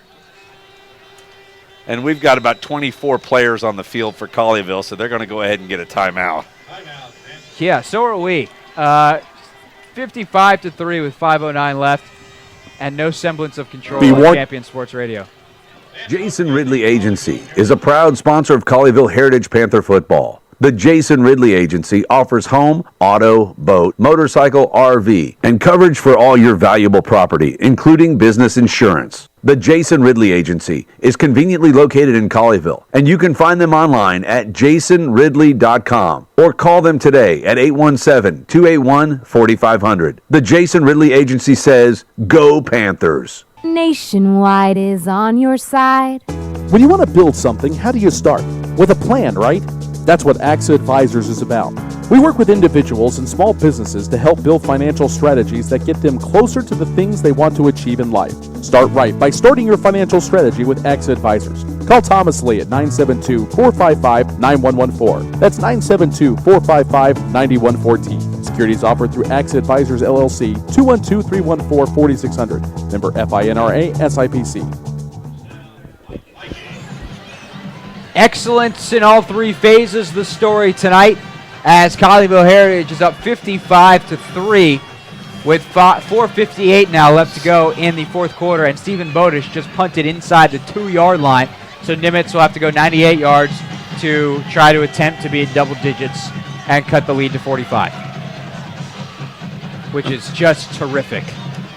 Well, it's not 91, so we got something going for us, and the clock's under 5 minutes, so unlikely that they will put more than 55 on the board. But we said that at the end of the first half, and they scored 14 points in 2 minutes. So that's lovely.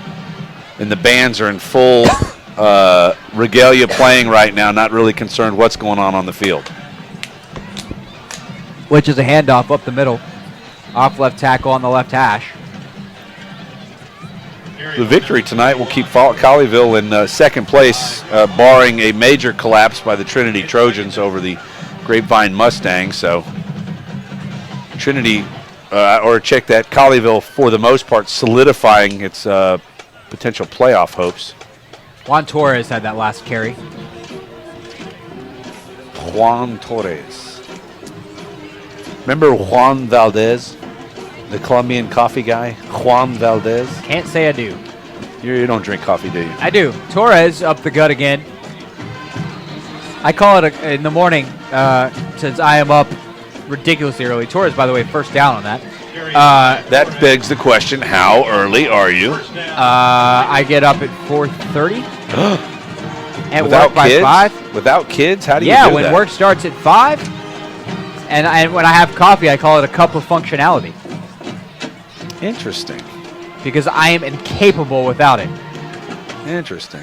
Are you the only one there at 5? Yep. Till 7, Till 8, 6, 9? we have some friends over at another station in our cluster. Snap on first down. Torres so comes around the ADD near would side. not be good for you. No, Norris falling asleep. At the board? Yeah, that'd be bad. But it can be automated, right? Not anymore. Oh, really? The automation ability is gone, huh? Gone. Otherwise, I would sleep the first 2 hours of the show. Gotcha. Did I say that out loud? No, No. I actually can't do that because I have things to do. They're not listening. All right. 3:20, and the clock continues to buzz southward. Moving left to right, moving being a general or a relative term. Clark zips it out to the far side this time. Able to hold on. McCusick makes the catch, gets tackled, doesn't give up the football. Tell you what, this Colleyville defense, other than that, really the initial answer drive that gave up the 3 points, has been fairly stellar. Well, considering that's the only 3 points they've given up, I'd say that's an accurate assessment. Why, thank you, Coach. You're welcome, son. Jonathan Coachman. I didn't ever get that when he'd say, The coach! Coach, the coach. And I went, why do they call him the coach? What did he coach? And his name is Coachman. Yeah. Nice. So could you be the Hoff? I could. Susanna Hoff, remember her from... See, Wait. The Bengals. Susanna Hoff from the Bengals. McCusick down the left that's side. a headshot. Takes a shot. Is it Cody Butler playing some defense? Yeah, I do believe it is. Yeah, it is. No, it's not. Just kidding. That's 23. Isn't it? That's a 33. Oh, it is. That's Hayden Nash. Sorry, Hayden. Mr. and Mrs. Nash, if you're listening, your son's playing football. Is that Hayden Nash Bridges? That's Hayden Steve Nash. You can go all Steve day. I don't like Steve Nash. He's What about not. Rick Nash? He plays hockey. Rick Nash, good hockey. 61, good number. Excellent player. Brandon Hunt's also in at safety. Sisk and Felipe are done. Torres off left tackle, diving out towards the or darting, I should say. He didn't really dive. He didn't go down on his own accord. He was tackled. Now the turf monster has been pulled out of the game for right now. Yeah, he was actually tackled. That brings up 2nd and 3 at the 37. Line to gain, obviously, then the 40. Math's so easy, I could do it. And we like to see that clock run. Yes, now down to 90 seconds left in this one. Any more stories, Doug? Stories. Torres plunges forward, has a first down. Trying to think. Football, sports related? At this point, I think that ship has sailed. We're just going to talk out this final 80 seconds. You had your chance there. But, well, I'll tell you what, it is interesting living. My 75-year-old mother lives with us. God bless your soul. She's bordering on dementia. Oh, God. That's not good. So it's Torres up the gut. Well, it's not good, but it is an interesting challenge to have someone that can ask you the same question every 2 or 3 minutes. And even though you give them an answer, it's not good enough. Kind of like a spouse. I'm not getting in the middle of any marital things you may have going on. And the good thing is my wife will never hear this broadcast. I'm safe. All right. Plus, I'm the engineer. I've got a 7-second delay, and I can black that out. Torres up the middle again, 35 seconds to go. That was a first down carry as they moved into Colleyville Heritage territory. Shall we plug the Axe Advisor postgame show with Craig Hoffman? We should. Listen. That was my plug. That was a good plug. Keep listening. Axe Advisors postgame show. Thomas Lee with Axe Advisors. Don't put off things you know you should do today. Call Thomas Lee and start a financial strategy so you can prepare for the things you need tomorrow. And the final play of the game was the last Torres carry. All right, my last funny line of the night. It's the Sammy Hagar finish, 55-3.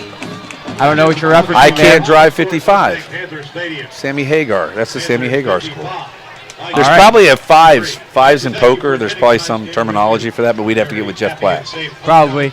All I know is that was just an abysmal game if you were on the Nimitz side, and as easy as you'd want it for Colleyville Heritage. 55-3 the final score. We'll come back with the Axe Advisors postgame show after this on Champion Sports Radio.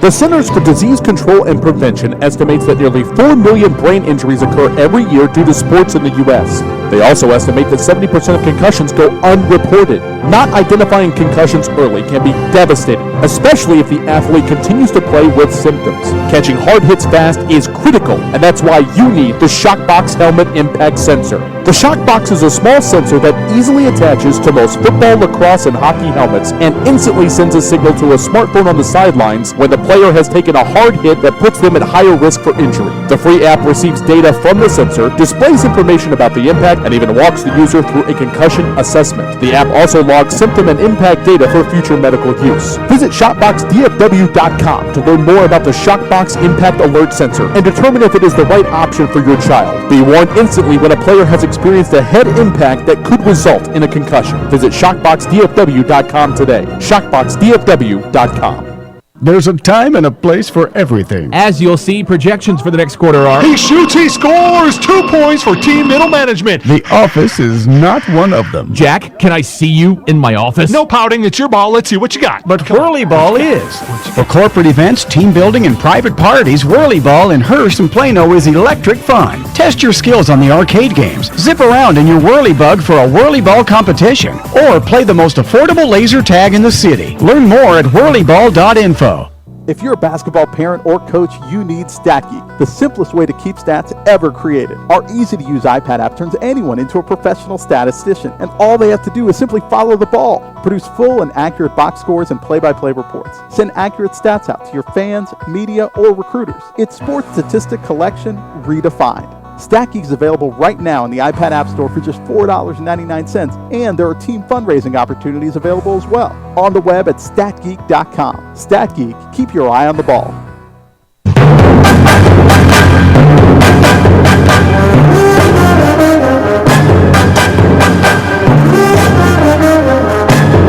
Mustang Panther Stadium, it's a final. The Colleyville Heritage Panthers destroy Nimitz Vikings in District 6-5A action, 55-3. Kind of score we'd like to see up in Detroit on Sunday. Cowboy football over Detroit. We can only hope. Alongside Craig Hoffman, I'm Doug Branch. Colleyville High School football is on Champion Sports Radio, and the Panthers run their district record to 4-1 on the season. Their season record now, I believe, is 6-2. I'll bring your mic up in a second. Don't talk, young man. Now you can talk. Okay. Are you sure? Yes. All right. Indeed, it is 6-2. And call Jim Moore, because I do believe that Colleyville Heritage is likely headed to the playoffs. Well, with that record in the district at 4-1, they've only got 2 more games, and those games will bring you up to snuff on next week on Halloween. I don't know who I'm coming as, but it'll be somebody fun. R.L. Turner, Standridge Stadium. They will play at 7 o'clock. That's a Thursday night game, and then they wrap the season up. Back here, senior parent night at Mustang Panther Stadium against the LD Bell Blue Raiders. That could be a shootout. Could be fun. So Thursday night, you're saying? Next Thursday night, it's Halloween night. We'll have candy in the booth. Maybe we'll bring some ghouls and goblins in. Some Googles. So are we gonna bring any Yahoos? Perhaps a Bing? I don't know. Maybe some. A Bing? Is that what you said? Yeah. You said Google, so I just started naming off search engines. Oh, Google. I didn't say Google. Yeah, you kind of did. Goblins and. Yeah, did I say Googles? Yeah, you Googles. Ghouls and goblins. Whatever. You're making fun of me because I'm old and tired. Yeah. All right, well, when we come back on the Accident Advisors post-game show, Craig Hoffman will give you his view on tonight's affair. All that and more on Champion Sports Radio when we return to Mustang Panther Stadium. Back in a moment. This broadcast is under the direction and is copywritten by Champion Sports Radio. Any rebroadcast, retransmission, or use of the audio stream, and any and all other use of the accounts of this broadcast without the direct written consent and permission of Champion Sports Radio is strictly prohibited. All rights are reserved by Champion Sports Radio and ChampionSportsRadio.com. This is a presentation of Champion Sports Radio, your home for championship broadcasts. Jason Ridley Agency is a proud sponsor of Colleyville Heritage Panther football. The Jason Ridley Agency offers home, auto, boat, motorcycle, RV, and coverage for all your valuable property, including business insurance. The Jason Ridley Agency is conveniently located in Colleyville, and you can find them online at jasonridley.com or call them today at 817-281-4500. The Jason Ridley Agency says, Go Panthers! Nationwide is on your side. Don't put off the things you know you should do today. Start a financial strategy with Axe Advisors so you can prepare for the things you need tomorrow. Call Thomas Lee at 972-455-9114. That's 972-455-9114. Securities offered through Axe Advisors LLC, 212-314-4600. Member FINRA, SIPC. Are you looking for a way to promote your business or increase exposure? Do you just need more people to know that you're there? Join the Champion Sports Radio team and advertise during these games. In the last 4 years, Champion Sports Radio has broadcast over 600 games to more than 3.5 million listeners. And Champion Sports Radio wants to help you use major high school sports to reach thousands of local fans right in your community. Think about it. Die-hard fans just like you tune in each and every week, giving your business unparalleled access to the community. It's the perfect way for smaller individually owned businesses to cultivate a core clientele or expand their already loyal customer base. To secure your prime commercial spot during the broadcast, contact Thomas Lee at Champion Sports Radio by phone at 972-741-0334. That's 972-741-0334 or online at championsportsradio.com. Champion Sports Radio, your home for championship broadcast. The Centers for Disease Control and Prevention estimates that nearly 4 million brain injuries occur every year due to sports in the U.S. They also estimate that 70% of concussions go unreported. Not identifying concussions early can be devastating, especially if the athlete continues to play with symptoms. Catching hard hits fast is critical, and that's why you need the Shockbox Helmet Impact Sensor. The Shockbox is a small sensor that easily attaches to most football, lacrosse, and hockey helmets and instantly sends a signal to a smartphone on the sidelines when the player has taken a hard hit that puts them at higher risk for injury. The free app receives data from the sensor, displays information about the impact, and even walks the user through a concussion assessment. The app also logs symptom and impact data for future medical use. Visit shopboxdfw.com to learn more about the Shockbox Impact Alert Sensor and determine if it is the right option for your child. Be warned instantly when a player has experienced a head impact that could result in a concussion. Visit shopboxdfw.com today. shopboxdfw.com.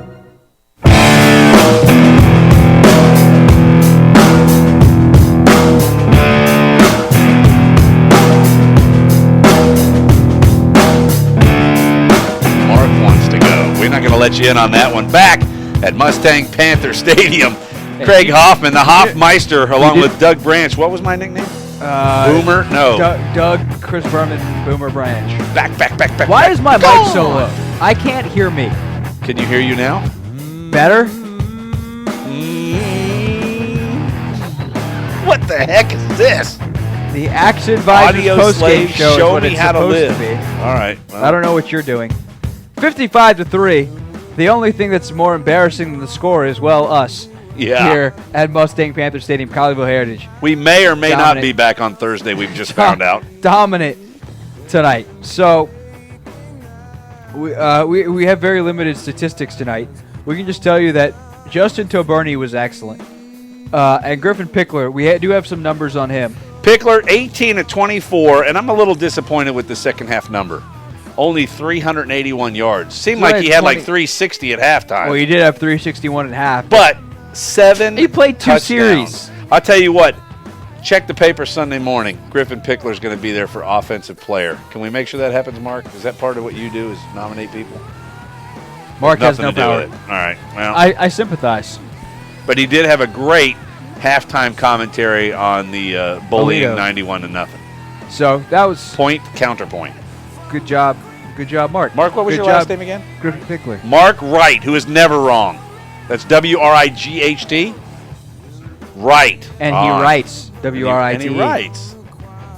That's a good profession, Mark Wright. So when people yelled at you, they just go, Mark Wright! And you went, yes, sir.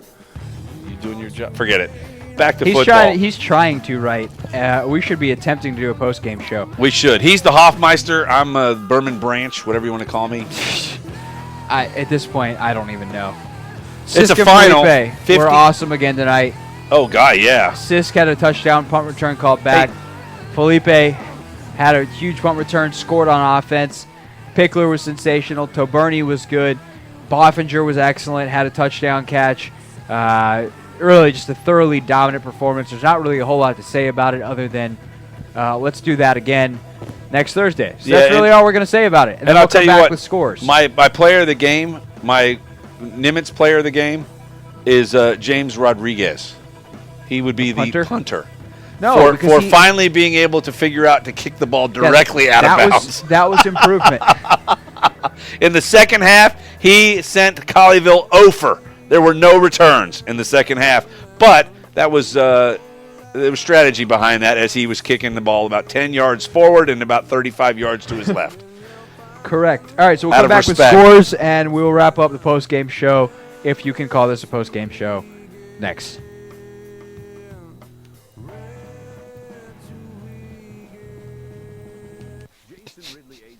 is a proud sponsor of Colleyville Heritage Panther football. The Jason Ridley Agency offers home, auto, boat, motorcycle, RV, and coverage for all your valuable property, including business insurance. The Jason Ridley Agency is conveniently located in Colleyville, and you can find them online at jasonridley.com or call them today at 817-281-4500. The Jason Ridley Agency says, Go Panthers! Nationwide is on your side. You make plans for just about everything. The weekend, vacation, going out to dinner. But have you created a plan for the rest of your life? Start your financial strategy today with AXA Advisors. Call Thomas Lee at 972-455-9114. That's 972-455-9114. Securities offered through AXA Advisors LLC, 212-314-4600. Member FINRA SIPC. If you're a basketball parent or coach, you need StatGeek, the simplest way to keep stats ever created. Our easy-to-use iPad app turns anyone into a professional statistician, and all they have to do is simply follow the ball. Produce full and accurate box scores and play-by-play reports. Send accurate stats out to your fans, media, or recruiters. It's sports statistic collection redefined. StatGeek is available right now in the iPad App Store for just $4.99, and there are team fundraising opportunities available as well. On the web at statgeek.com. StatGeek, keep your eye on the ball. Are you tired of only spending time as a family huddled around the TV? Would you like to enjoy some culture with your loved ones without breaking the bank? Then let me introduce you to the Greater Dallas Youth Orchestra. The GDYO provides music education and performance opportunities for musically talented youth, but this is no kids' concert. The GDYO comprises 7 different ensembles made up of over 425 talented musicians ages 8 to 18, representing more than 50 communities in North Texas. You won't believe how amazing these ensembles sound until you hear it for yourself. So join them for one of their concerts at the Meyerson Symphony Center or Dallas City Performance Hall. For more information on how to make a donation, as well as a listing of upcoming GDYO concerts, visit gdyo.org. And if you know a talented young musician interested in an unbelievable experience, auditions take place in the spring. Connect with the Greater Dallas Youth Orchestra on Facebook, Twitter, LinkedIn, and at gdyo.org. There's a time and a place for everything. As you'll see, projections for the next quarter are... He shoots, he scores! 2 points for team middle management. The office is not one of them. Jack, can I see you in my office? No pouting, it's your ball. Let's see what you got. But Whirly Ball is. For corporate events, team building, and private parties, Whirly Ball in Hearst and Plano is electric fun. Test your skills on the arcade games. Zip around in your Whirly Bug for a Whirly Ball competition. Or play the most affordable laser tag in the city. Learn more at whirlyball.info.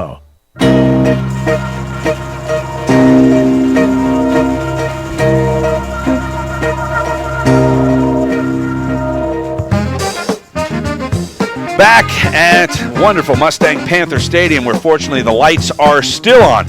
And that being so, I'm going to go ahead and read one of our new sponsors who joined us here on Champion Sports Radio. Novak Motors, where they offer late model, off-lease, one-owner, low-mileage, top-quality pre-owned vehicles. Come see Novak Motors in Bedford, just west of Brown Trail, on the south side of Airport Freeway, or visit them at novacmotors.com. Novak Motors, a proud sponsor of Colleyville Heritage Panther football. Panthers win it tonight, 55-3. They give up a field goal in the first quarter, and that's it. Defense good, offense outstanding. Griffin Pickler, another career night here at his home stadium. Probably one of the best games he'll ever have in his career. And Mike Fuller comes away with another victory. And at the beginning of the season, Craig, it did not look like this team was going to be able to put this kind of point production on the board and also have the defense, because the first game against Duncanville, they put 42 points up but gave up 60. Right. Now they're putting up 50-something points, giving up 3. Defense is really doing its job. This team has grown. They figured out what they do well. They figured out what schemes work the best. I mean, Siska Felipe coming up supporting the run. The corners on the outside have played well. They also haven't honestly played some really good quarterbacks since. So that certainly helped. They've gotten pressure on the quarterbacks, which makes average quarterback play even worse. So Isaac Lee's been a terror, and this team is looking good moving forward and towards the playoffs. It's the AXA Advisor post-game show alongside Craig Hoffman. I'm Doug Branch, listening to the Average White Band. which is where I would fit, the average white guy. Anyway, I think that wraps it up from here. We've got one more break. We'll take it, and then we'll come back, and we will wrap everything up from Mustang Panther Stadium. It's Colleyville Heritage Football here on Champion Sports Radio. Jason Ridley Agency is a proud sponsor of Colleyville Heritage Panther Football. The Jason Ridley Agency offers home, auto, boat, motorcycle, RV, and coverage for all your valuable property, including business insurance. The Jason Ridley Agency is conveniently located in Colleyville, and you can find them online at jasonridley.com or call them today at 817-281-4500. The Jason Ridley Agency says, Go Panthers! Nationwide is on your side. When you want to start a financial strategy, you need one-on-one guidance from some of the best trained professionals in the financial services business. Axe Advisors is part of a global company helping millions of people pursue their financial goals. Contact Thomas Lee with Axe Advisors today to get started on your financial strategy. Call Thomas Lee at 972-455-9114. That's 972-455-9114. Securities offered through Axe Advisors, LLC, 212-314-4600. Member FINRA, SIPC. Do you need a boost in exposure? Want to reach local, community-minded folks with information about your business? Join the Champion Sports Radio team and advertise during these games. In the last 4 years, Champion Sports Radio has broadcast over 600 games for more than 3.5 million listeners. And Champion Sports Radio wants to help you use major high school sports to reach thousands of local fans right in your community. It's also a way for your business to give back to the community by helping all these well-deserving student-athletes get some recognition for their accomplishments. The cost simply can't be beat for the effect it will have. You get a lot of bang for your buck, and best of all, it provides an opportunity for the best advertisement of all, word of mouth. To secure your prime commercial spot during the broadcast, contact Thomas Lee at Champion Sports Radio by phone at 972-741-0334. That's 972-741-0334 or online at championsportsradio.com. Champion Sports Radio, your home for championship broadcast. The Centers for Disease Control and Prevention estimates that nearly 4 million brain injuries occur every year due to sports in the U.S. They also estimate that 70% of concussions go unreported. Not identifying concussions early can be devastating, especially if the athlete continues to play with symptoms. Catching hard hits fast is critical, and that's why you need the Shockbox Helmet Impact Sensor. The Shockbox is a small sensor that easily attaches to most football, lacrosse, and hockey helmets and instantly sends a signal to a smartphone on the sidelines when the player has taken a hard hit that puts them at higher risk for injury. The free app receives data from the sensor, displays information about the impact, and even walks the user through a concussion assessment. The app also logs symptom and impact data for future medical use. Visit ShopboxDFW.com to learn more about the Shockbox Impact Alert Sensor and determine if it is the right option for your child. Be warned instantly when a player has experienced a head impact that could result in a concussion. Visit ShopboxDFW.com today. ShopboxDFW.com.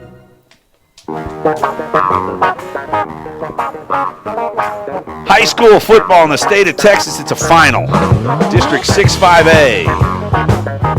The Colleyville Heritage Panthers, 55. The Irving Nimitz Vikings, 3.